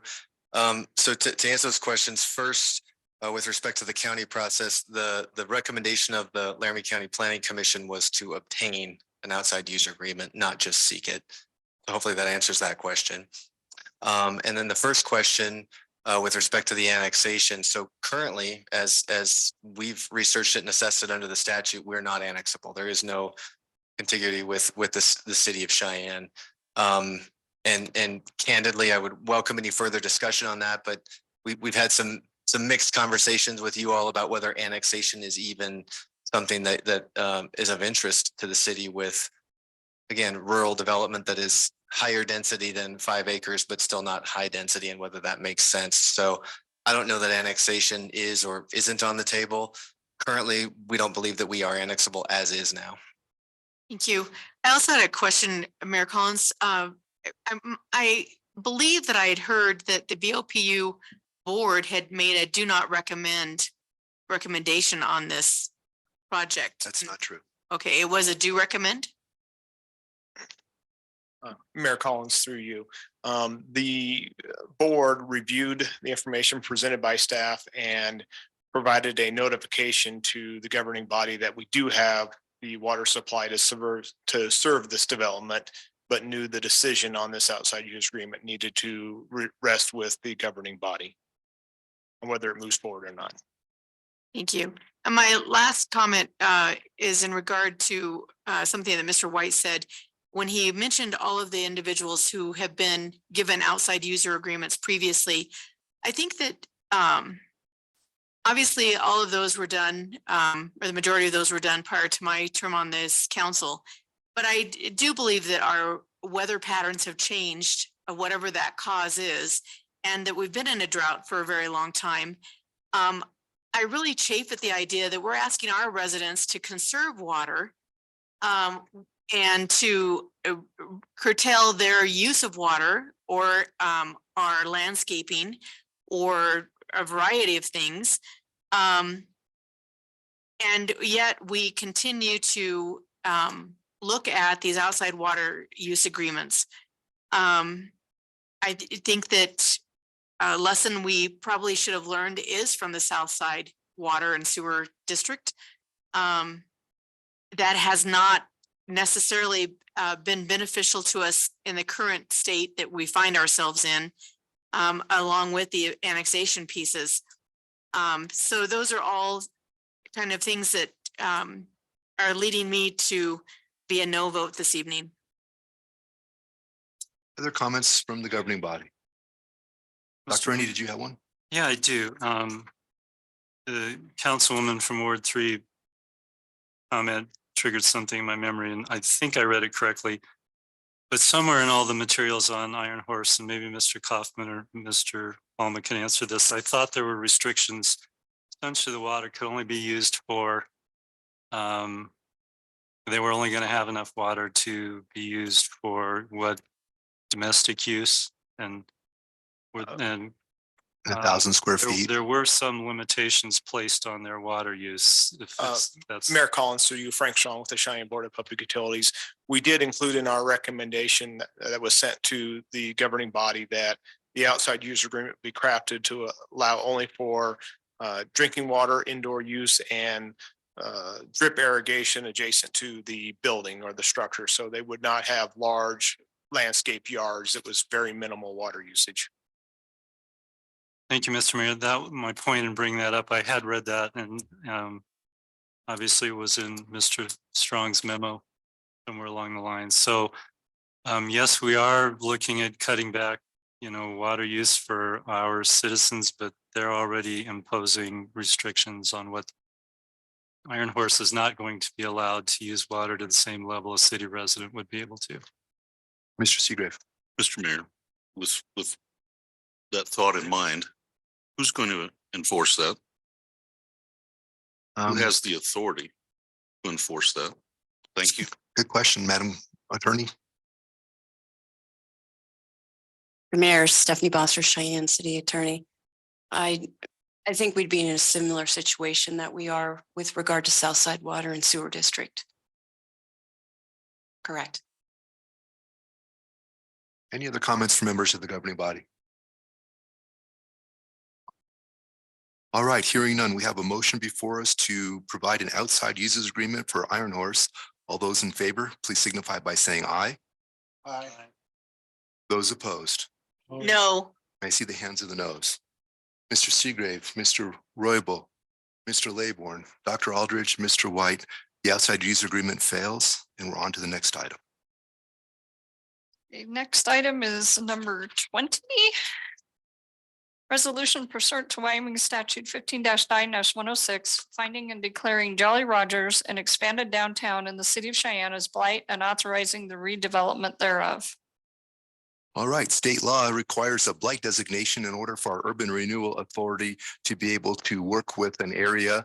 I know the word blight seems like it's a pretty big negative, but really it's just a statutory requirement that we have to do. And is there anyone in the audience want to speak to that? Mr. Dorsch, you're welcome to come up. Mayor Collins, members of the council, Dan Dorsch, I'm going to speak to you with three hats on this evening. First, as the vice chair of the Cheyenne Affordable Housing Task Force, I support this resolution because as we've heard this evening, economic development and housing can be used with this tool from the URA. The second hat I wear as a citizen of Cheyenne, I support this resolution because I understand as a citizen, it is a great tool to use for economic development and potentially housing. Third, I support this resolution as the executive director for Habitat for Humanity of Laramie County for the above reasons, the economic development, potential to use it for housing, but also our Habitat resource on 715 East 15th Street, directly in the middle of this URA designation should it pass. And when we have torrential rain, snow melt, we see drainage in our store. The business next to us also sees that. The drainage along 15th Street is just not where it needs to be. And so this would potentially be a tool to help incentivize development of that drainage system and the property within that URA. Thank you, and I'm open to any questions if. Thank you, Dan. Anybody else in the audience want to speak to this blight declaration for the Jolly Rogers and part of our downtown? Two separate projects, but one resolution. All right, hearing none, Mr. Cook. Mr. Mayor, the item died due to lack of a motion at the Public Services Committee meeting. Therefore, there is no recommendation. However, for the sake of discussion, I might as well move to adopt. Second. I believe that was President Johnson on the second. Comments from members of this governing body. Yes, sir. Dr. Aldrich. Mayor Collins, through you. I am curious. I attended the work session on Friday that was given to us by the planning department on URAs and on the Downtown Development Authority. And to my recollection, there of the two existing URAs that we currently have, there are currently no plans in development for affordable housing in either one of those URAs, if I remember correctly. I don't believe that that's true. So can you tell me where that affordable housing is planned for in the current plans that have been approved by the URA? I believe the Heinz in the Hole, there is definitely discussion going on about housing and affordability in that project. I was under the impression that we did not have a developed plan there. That. I have a developer plan. I'm not sure about the developed plan. Mr. Bloom. Mayor, members of the governing body, Charles Bloom, Planning and Development Director. We do have 3 areas that are designated as blight right now. Actually, 4 areas designated as blight right now. We have the 15th Street corridor, we have the Reed Rail corridor, the Hitching Post, and the Heinz in the Hole. With the Hitching Post, we have an active plan and project, and we have development agreements in place for redevelopment of certain items. Within the Hitching Post plan, there have been discussions and projections that have been worked in that plan for creation of residential housing units. It was not deemed light tech or low income housing, but it does have the ability that could be constructed there. Likewise, as the mayor was mentioning with the Heinz in the Hole, in that plan and project, which is a TIF district right now, that had also identified a housing component. Of course, that housing component right now does not identify directly if it's market rate or affordable, but that is a component that was worked into that tax increment financing plan and project. Likewise, with the 15th Street plan, that did have the opportunity for housing as well as a potential development in there, and any of the improvements that would go to support those measures. With the Reed Rail corridor, that is the one that presently does not have a plan and project, but it has that blight declaration, which essentially places that toolbox on the counter where we now have that tax increment financing tool ready for whenever developer does want to come in. We have had early conversations with developers that are looking at prominent buildings and locations within the Reed Rail corridor, like the old steam plant, where they would like to do residential housing in support of that blight designation. So specifically for low income housing, light tech housing, no, that has not been put in the specific plans, but the opportunity for housing has been included in all of the plans and projects that have been adopted. So just to make sure that I'm completely clear, because I had a nonprofit director tell me this just recently, they were informed that the desire was not to have low income housing in the URA in the downtown area. So you're saying there is housing planned, but is not necessarily been designated as low income housing or affordable housing or attainable housing. Mayor, through you to members of the council and Councilman Dr. Aldrich, Councilperson Dr. Aldrich. Yes, there has been housing that has been proposed, but it has not been specifically designated as a light tech housing, which is the low income, which could range from 80% AMI to other different levels there. And I should mention that there is nothing that is restricting or a perception to restrict any type of light tech housing that could go in one of these urban renewal plan and project areas. Thank you. Other comments from members of the governing body? Yes, sir. Mr. Johnson.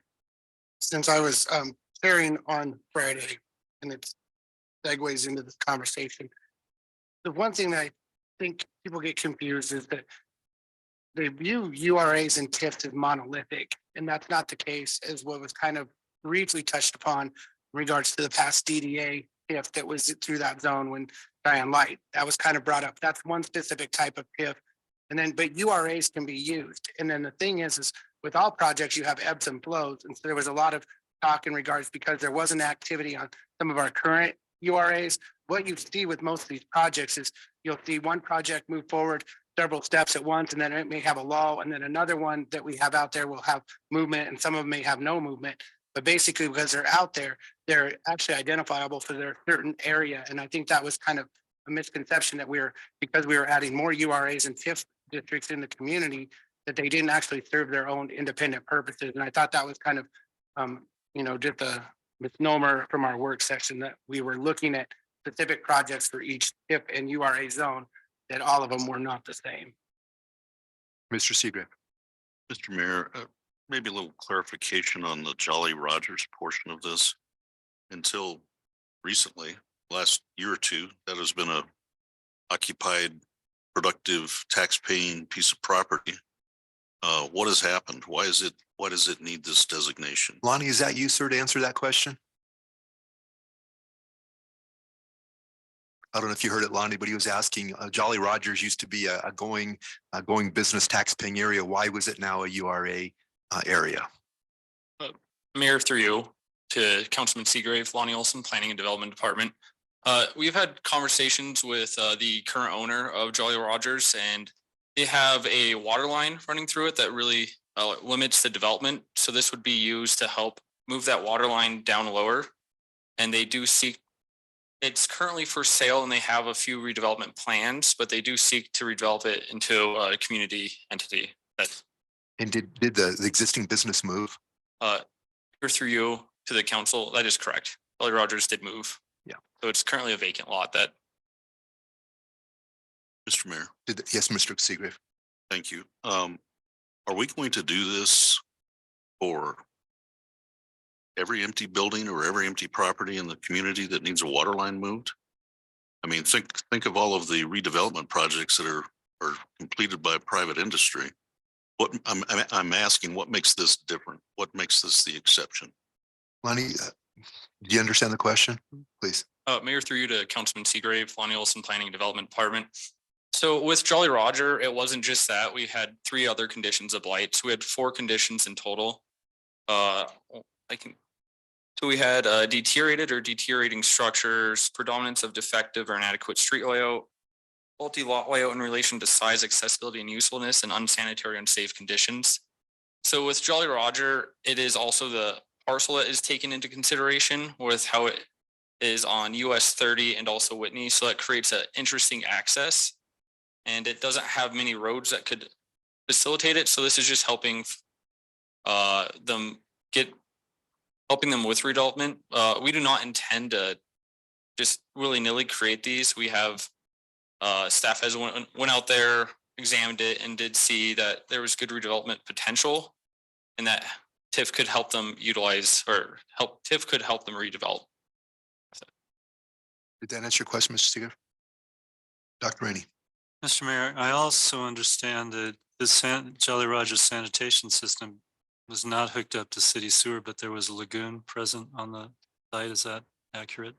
Mr. Olson. Mayor, through you to Dr. Lonnie Olson, Planning and Development Department. That is incorrect. The lagoon is with the RV park to the north. It is my understanding that Jolly Rogers is connected to sewer.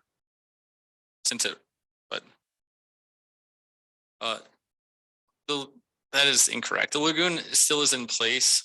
We did have intentions of trying to include that area, but we ran into hurdles with the area of operation and county commissioner concurrence. Okay, thank you.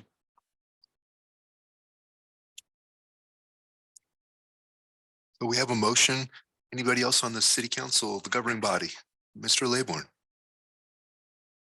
I also attended the meeting of the work session in regard to this and have been anxiously awaiting redevelopment efforts on the hitching post. Certainly delighted to see the buildings come down. But since that time, I haven't seen the kind of activity that really would justify our involvement to the extent that it is. I do look forward to meeting with Mr. Olson and going through it more thoroughly. I haven't had that chance yet, but I expect to do it soon. I'm not sure that that developer and that development really justifies this continuation of all these sites. These are long-term projects involving tax funds that are shifted to aid in that development. And I'm certainly not opposed to the concept. I am opposed to this continual effort here to move on to the next one and move on to the next one without seeing the results of the first one. So that's why I'm a no. Dr. Aldrich? Mayor Collins, too. I'd just like to echo Councilman Laybourne from Ward 1. One of my concerns is this locks us into a 25-year plan, if I understood our session correctly on Friday, that diverts that increase in tax revenue.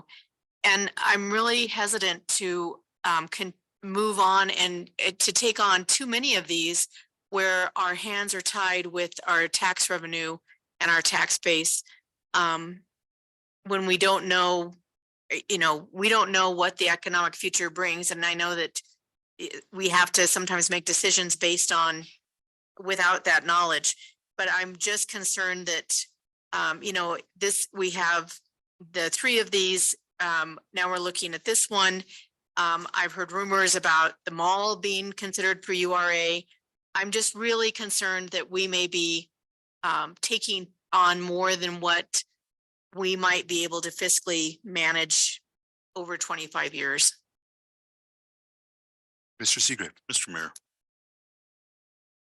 What exactly are we approving tonight? We're not approving the URA.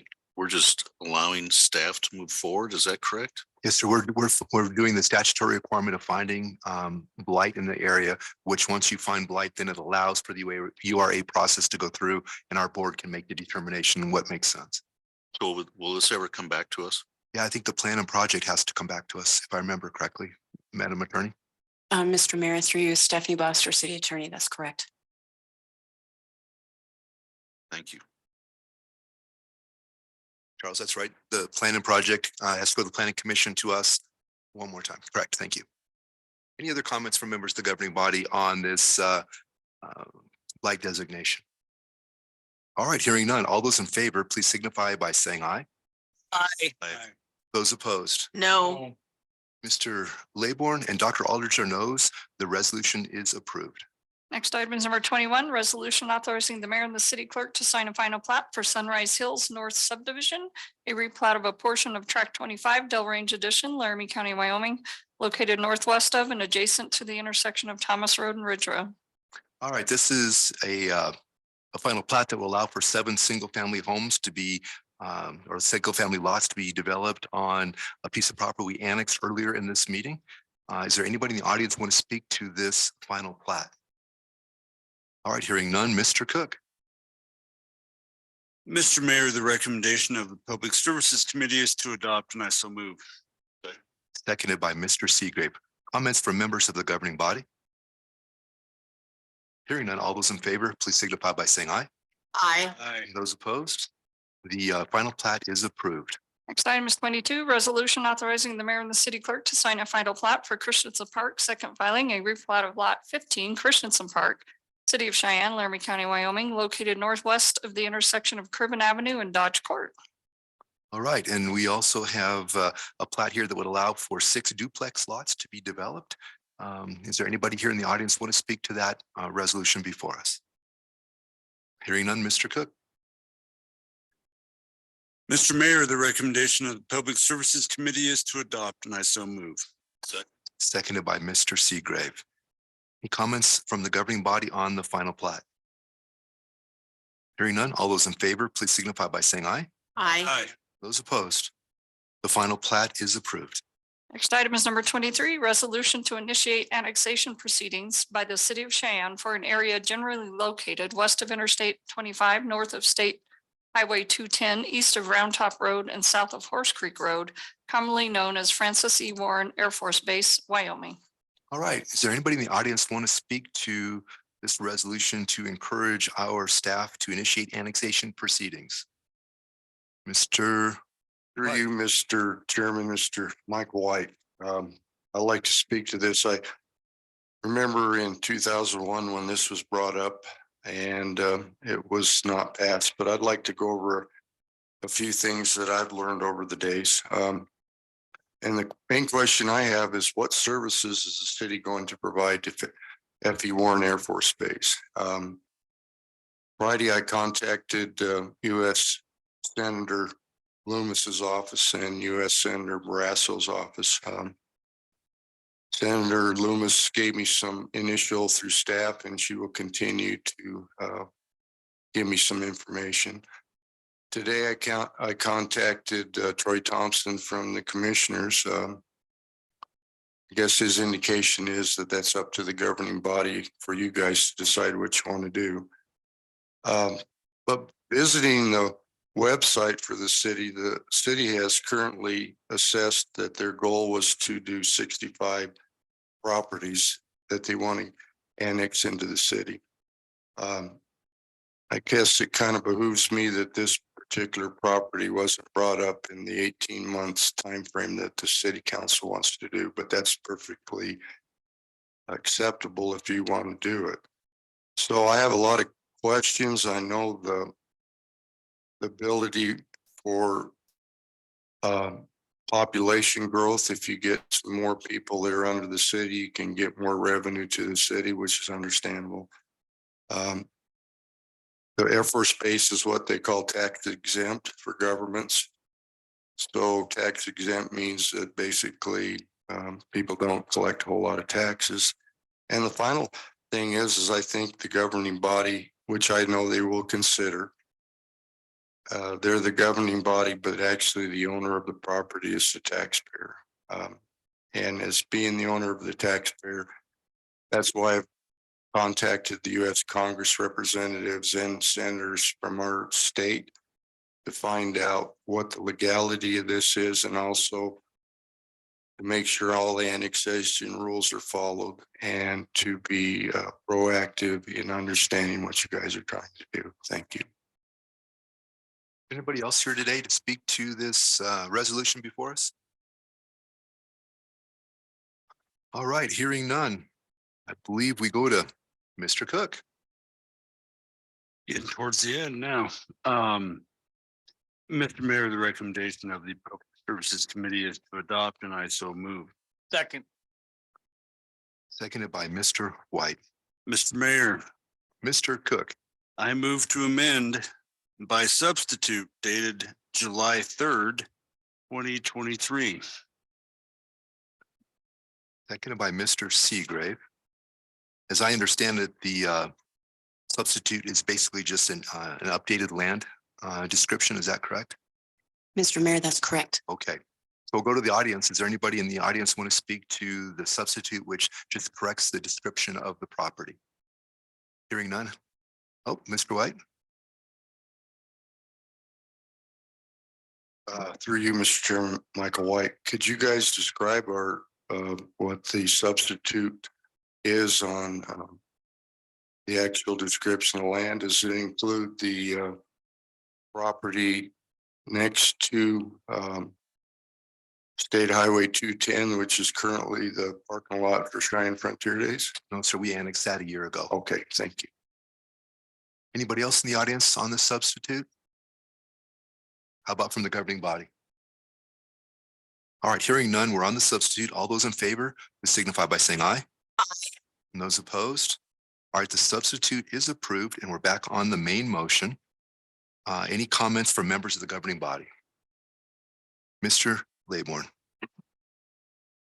Well, being an old timer here myself, I recall several different discussions and efforts over the years on this concept. Certainly, I'm supportive of it at this point, but what I'm really requesting here is some sort of understanding of how far we went in the past. And I think within the past 6 years, I believe there was some discussion of this and some attempt, and then you go back further, and this is an idea that's been around for a long time, but has never come to fruition yet. And I'd like to know why, and if there's any record of any official actions that were taken in the past, and or was it just talk? That's really my question. I think that there are reasons that this makes sense. It is incredibly unique that we would be acquiring to the city a nuclear missile base. I think there are a lot of considerations there that I don't pretend to be an expert at, but it is something very unique and unusual and serious. So I hope that I can get some help here in understanding why this comes up from time to time and yet has never been acted on. There must be some reasoning there. I don't recall what they were, but I look forward to being educated. Thank you. Mr. Lehman, I'm not sure if anybody, maybe Dr. Rennie's been around longest and could answer that question, but I was, please, Dr. Rennie. As the oldest timer up here. There you go. Actually, this was first discussed during the Schaefer administration. And it was thought that if we could annex the base at that point, we would be over 50,000 and then be treated as a metro area. Way back then, the US government was not, had no interest. Now I think they're kind of neutral, seeing that it has little to no impact. But back then, they really had no interest in pursuing it. And so we kind of dropped it at that point. I think, and if I could follow up to Mr. or Dr. Rainey is, if you're going to ask the Air Force if they want to be annexed, they're going to be neutral. They're not going to sign a petition to do it. But as I have talked with 5 or 6 now different commanders, they are not opposed to annexation. They're just neutral. They have no opinion on this subject. So if you want to bring an ordinance to do it, and I think that's what's been missing over these years is somebody from the governing body writing an ordinance and bringing it to the table and asking for a vote. So there's been a lot of talk, as you say, Mr. Laybourne, but no action to this point. Anybody else in the governing body? Mayor, Dr. Rennie. I do have questions. My perception is that we're going to pass a resolution telling our staff to initiate annexation. So at some point, an annexation ordinance is going to come through. Do you or does the sponsor have a timeline on when we will see that ordinance? Yes, sir. In the resolution, it requests that this be done by the end of this year. Mr. Mayor? And maybe we could follow up with Mr. Bloom and find Sure. out if that's possible. Mr. Bloom, if we have a good description, is that a time frame that staff can meet? Because it's already been surveyed, is that correct? Mayor, members of the council, Charles Bloom, Planning Development Director. It's a timeline that we're still needing to work with our surveyor on. Right now, we do have a legal description that is stamped, but in the event which we will need to do is record an annexation map. There's a requirement that that map be put on Mylar paper, a special paper, and have a wet stamp. So we need to make sure that that surveyor who did that survey prior wishes to restamp that final document, or if it is something that our surveyor can also stamp or replicate that survey. So we've been trying to reach out to Jack Studley, our surveyor. He has been out on a vacation over the last a little while. We've not been able to connect, but we will, because he's a part-time surveyor. So we are still working on verifying that information with him. Thank you. Dr. Rennie. But, sorry, and I would like to state the December 31st deadline, it does appear to be manageable under our current annexation calendars.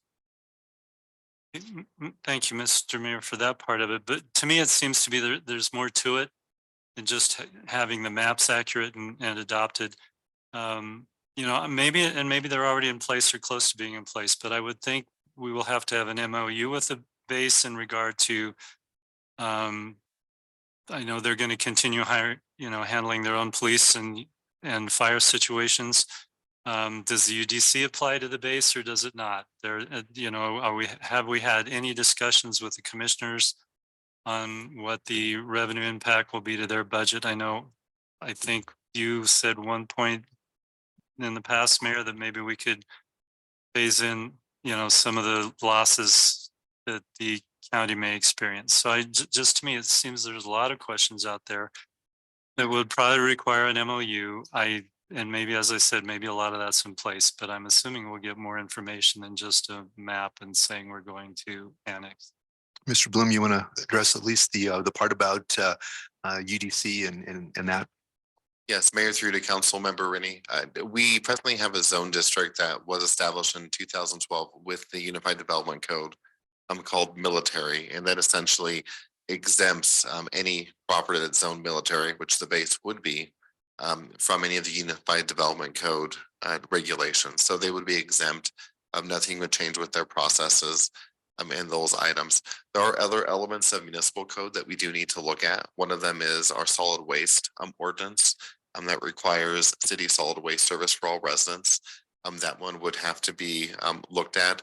There also may need to be some additional language that relates to building code and our I codes that were adopted regarding exemption on those level. But those will all be ordinances that we would be able to work with Public Works, Solid Waste, with the building department that would mirror and follow any annexation ordinance that moves forward. Any other comments from members of this governing body? No, thank you, Mr. Mayor. There's a lot of moving parts on this, and I just want to know that they'll be addressed before the end of the year as well. Agreed, sir.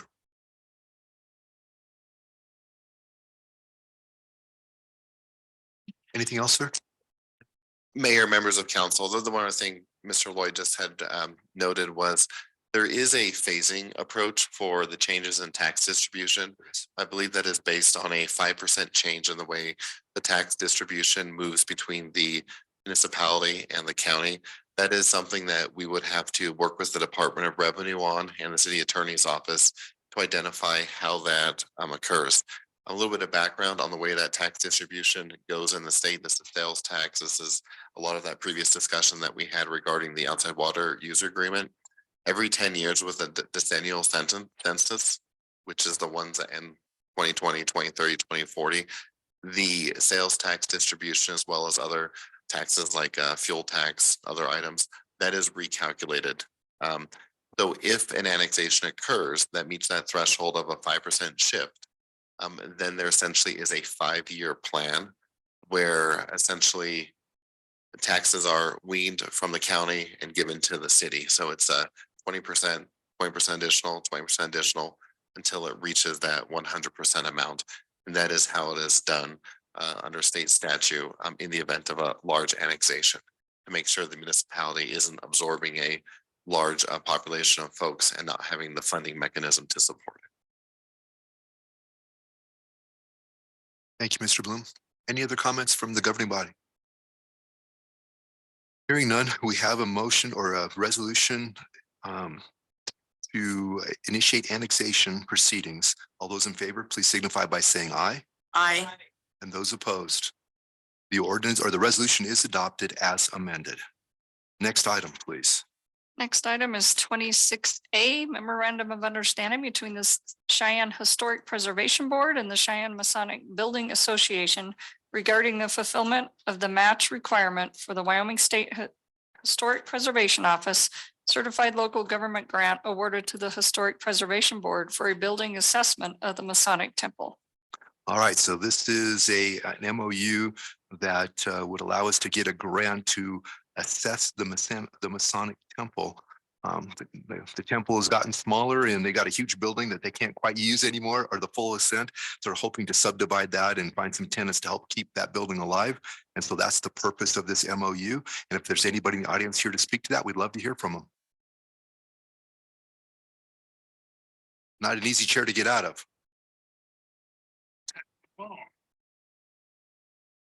There you go.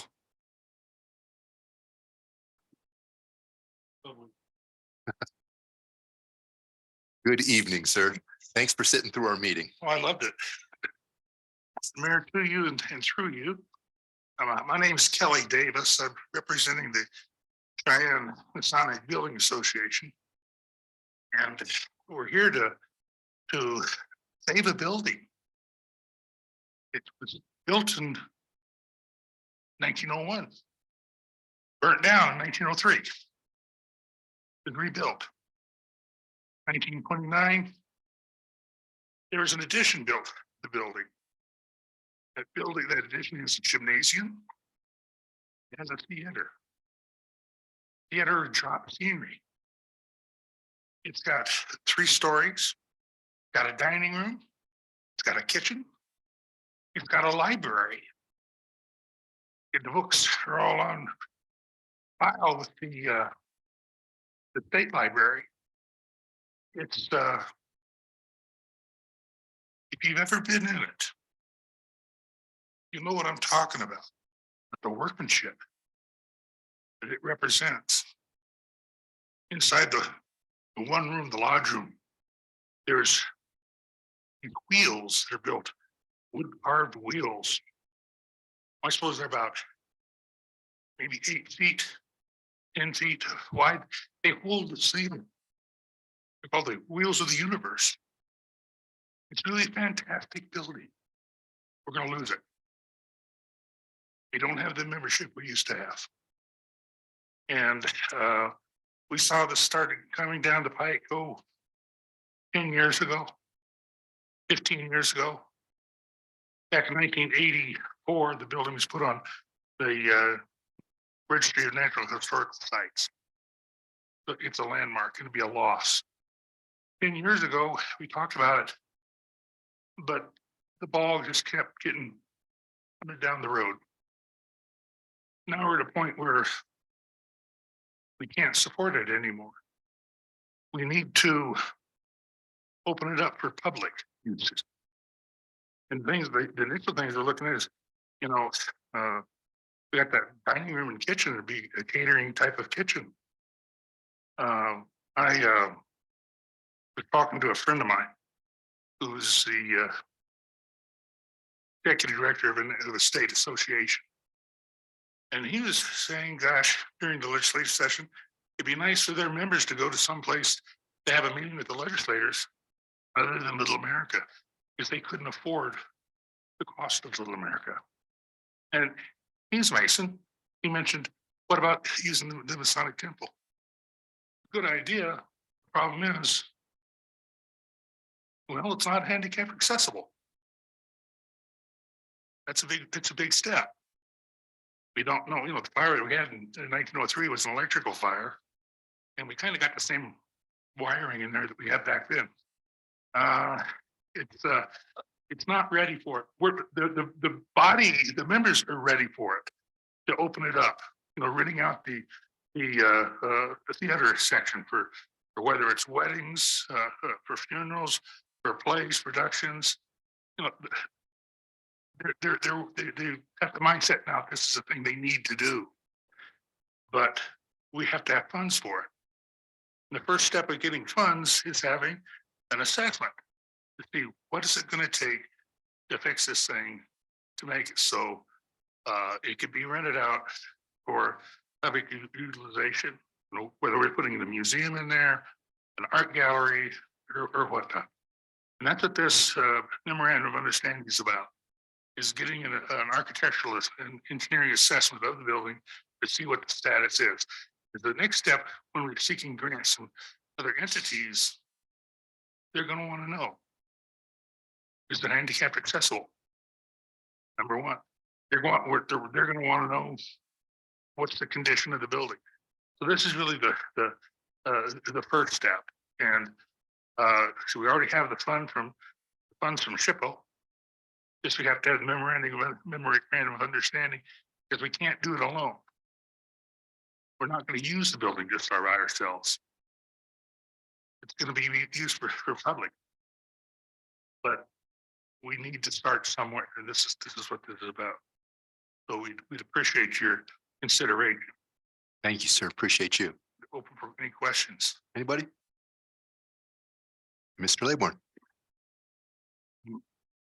Well, Mr. Davis, I I was fortunate enough a number of years ago to tour the building. In my younger years, I don't believe that it was possible to do that. I was glad to see the change that occurred. Are you planning on having more tours of the building so people can really see and experience the very unique features that you just mentioned? Mr. Davis. Mr. Mayor, through you, to Mr. Laybourne, give me a call tomorrow. We'll go down and take a look. It's open to the public. You just have to have someone there who can guide you through. And so it's what the mornings are generally when it's populated. The childhood learning clinic is working there all day long, but they're not. They really don't have the access. They're just in the childhood learning clinic. So yeah, it is open. I've given tours. My associate here in the building board, Chris Dermis, he's given tours. It's not a closed thing anymore. So, well, actually, Mr. Davis, I'm thinking of more publicized opportunity for the community to learn and see and actually gather some knowledge about the history of the building in a more broad format than me as an individual. But I think that I certainly speak in favor of this. I think it's a really worthwhile idea and could bring downtown some wonderful results. I understand it's difficult, but this is a logical first step. Thank you. Mr. Mayor, through you to Mr. Laybourne, who I've known for many, many years. I had a dream about a year ago, 2 years ago, of the Cheyenne Masonic building being leveled. It was a now surface level parking lot, like all the other corners of that historic area. And all that remained was a little plaque. And the building is too significant to downtown Cheyenne to be treated that way. It's halfway between the Capitol building and the Union Pacific Railroad. If anybody wants to take a look, we can arrange it. The issue that we have is, again, being handicap accessible. That's like the number one item that we're looking at. We had a meeting of HIPPO, their board meeting, a couple months ago. And after it was the same night as the Governor's Arts Council banquet. And we were providing them a tour, and this young lady comes in, and we're down in the dining room where the tour starts. And she asked if it was open to the public to see. She had this heavy French accent. Turns out she was a Mason from France. And she wanted to see if it's okay to see the building. She says, "You bet it's okay. Oh, can her boyfriend come in? You bet he can too." And it's not just to this community, it goes out beyond. We've got artifacts that we've received from lodgers in Scotland that would be on display there. I'm probably talking too much, but I hope you understand the emotion that I'm feeling for just a piece of brick and mortar, but it means a lot. We can feel your passion, sir. Thank you. Thank you. Mr. Roble, did you have a question? Yeah, just, Kelly, what kind of timeline are we looking here? We approve this tonight. Is this something you're gonna start tomorrow morning or? No, I think Mr. Olson would probably be better able to speak to that. We have to get the assessment as to what it is. So we have to put that out to bid, to hire a contractor to come in and take a look and say, this is what needs to be done. Mr. Olson, you want to walk us through the timeline, sir? Mayor, through you to Councilman Roywell, Lonnie Olson, Planning and Development Department. So after this is executed, we would go out to an RFP per the SHPO's guidelines. But the funds have to be used by August of next year, and our plan is to have a full report by December of this year. So we hope to have it rather sooner than later. Mr. Mayor, to Mr. Roberts, or to you, think how long it took to get the Union Pacific Depot up and moving. It's a long-term commitment on our part. It's got to start somewhere. I think you could just leave it at the term, get the Union Pacific moving. Dr. Aldridge, did you have some I comment? did. Mayor Collins, too, I just wanted to say thank you, Mr. Davis. I think that this building, as he said, if you haven't had the opportunity to go inside, I spent a lot of my junior high and high school years in that building as a member of Bethel 8, Job's Daughters. There used to be 4 Bethels in our community. There's now 1. And sadly, it's going the way of a lot of civic organizations that where the loss of membership is really, and the aging of the membership has really affected the ability to maintain buildings and structures. But there's a lot of amazing architecture and craftsmanship in that building, and have had the opportunity to cater out of that commercial kitchen with students. And I just applaud your persistence and your tenacity in helping to preserve that piece of Wyoming and Cheyenne's history. Thank you. Any other comments? Or questions for Mr. Davis? Find a more comfortable chair, Mr. Davis. All right, anybody else in the audience? All right, hearing none. Mr. White, may we have a motion, please? Mr. Mayor, the recommendation of the Finance Committee is to approve, and I so move. Second. Seconded by Mr. Roybal.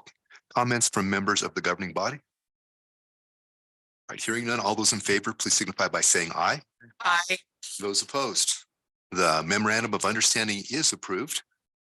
We're on to the next item. Number 28A, Bar and Grill Liquor License Application filed with the City Clerk's Office for Wyoming Downs, OTB 14 LLC, doing business as Wyoming Downs, OTB 14 LLC, 1345 Delrange Boulevard, Cheyenne, Wyoming. All right, you had to say for a long time, didn't you? Thanks for your patience. Good evening, Mr. Mayor and City Council. My name is Tracy Laycock and I am legal counsel for Wyoming Downs. As I presented before, we come before you with a change in the law starting July 1st, where the 60% revenue calculation that was historically only reserved for food services can include entertainment. Wyoming Downs location at 1345 Delrange Boulevard has been in operation since 2021. In the interest of time, I have previously presented to each of you a PowerPoint presentation. Just a couple of reminders: if the liquor license is passed, this facility will become a 21 and over only facility. Wyoming Downs does have other facilities in the state in which it sells alcohol and has found this to be the best way to prevent underage drinking. There is a desk right at the front in which IDs can be checked. Additionally, all Wyoming Downs employees, whether alcohol is sold or not, because of the nature of the business, are TIPS trained. So all of our members at that facility are currently TIPS trained. Given the lead time, we anticipate the start of the license to be around the middle, end of August, beginning of September. Happy to stand for any questions, and we appreciate your consideration. Anybody on staff, or excuse me, staff, anybody on the governing body have a question for the legal representation? Dr. Aldridge. I'm just curious, Mayor Collins, through you. Do these establishments currently serve food, or will there be any food served, or is this simply going to be alcohol and the skilled gaming? Ms. Laycock. Mayor Collins, through you to Dr. Aldridge. Great question. We do currently offer a full snack bar and non-alcoholic beverages.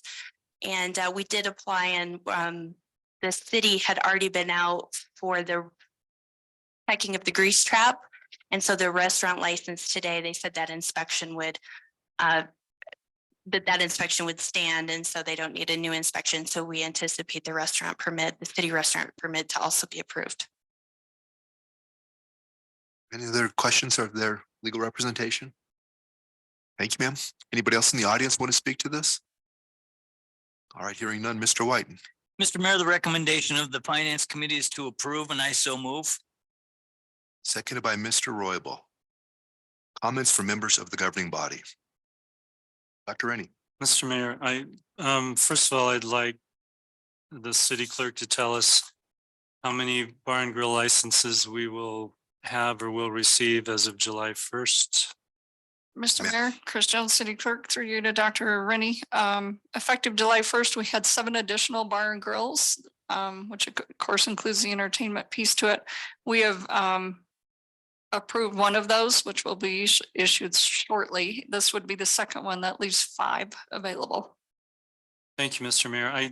The only reason I brought this up, and it's a little tangential to their application, so if you allow me a little latitude, I'd appreciate it, but we will have 5 licenses left. As you all recall, there were, we had 1 retail license that we received like a year ago, and there were 11 applications for that. I was on council when I can think of at least 3 businesses along Del Range that were given full retail licenses because at the time, and bar and grill licenses didn't exist back then. And I think when you look at their sales, the ones I'm thinking of really don't have a very active or vital bar. So I think they could suffice using a bar and grill license, which would allow us to recover 3 or 4 retail licenses. I've talked to our city attorney, and she thinks that we do have the ability to do that. So just, I don't have a problem with tonight, but before we give away all the bar and grill licenses, I'd like my colleagues to at least consider that we may have a way to recapture some of the retail licenses that we sorely need. Thank you, Mr. Mayor. Anybody else in the governing body? Hearing none, all those in favor of the bar and grill liquor license application signify by saying aye. Aye. Those opposed? The bar and grill license is approved. Next item is 29A, voucher report. All right, is there anybody here that would like, either here or the governing body, would like to speak about the vouchers? All right, hearing none, Madam Clerk, do you have an announcement? Yes, Mr. Mayor, I do. Announcement that the July 24th, 2023 City Council meeting will be held in City Council chambers at 2101 O'Neill Avenue, Cheyenne, Wyoming, and via electronic conference meeting at noon instead of 6 p.m. Other business. All right, is there anybody in the audience to speak under other business this evening? I see a lot of staff and not a lot of people to speak. All right, how about from the governing body? Anybody want to speak under other business? Dr. Alders, did you? I did. Mayor Collins, I just wanted to remind council and those that may be viewing this on Zoom or like at a later date that council and coffee will be held this Saturday at Dasbog from 9 to 11. Anybody else under the governing body under other? President Johnson. So this Saturday also, I believe after I attend Coffee and Council, if any of you'd like to stop by the Habitat Restore. I unfortunately volunteered to be put into a dunk tank, so that's welcome to all staff who I've, consulted over the years that you want to take a shot, or council or anyone in this community. So let's raise some money for me. What time, sir? Since Coffee and Council gets over at 11, I believe it'll probably be around noon that I will get there. So noon until, well, I'm dead. How many, Mayor, for you just to respond to that, if I may, is there a limit on how many dollars and how many balls, how many throws as one particular person can buy? No, not when it's for charity. I have to, and I shouldn't have challenged you with your baseball history. So this one's going to be a blast. Mr. Mayor, through you. Yes, sir. Are we allowed to use ward contingency money for this? Special dispensation was just granted. Anybody else under other business? All right, guys, thank you so much. We are adjourned. Yes, sir.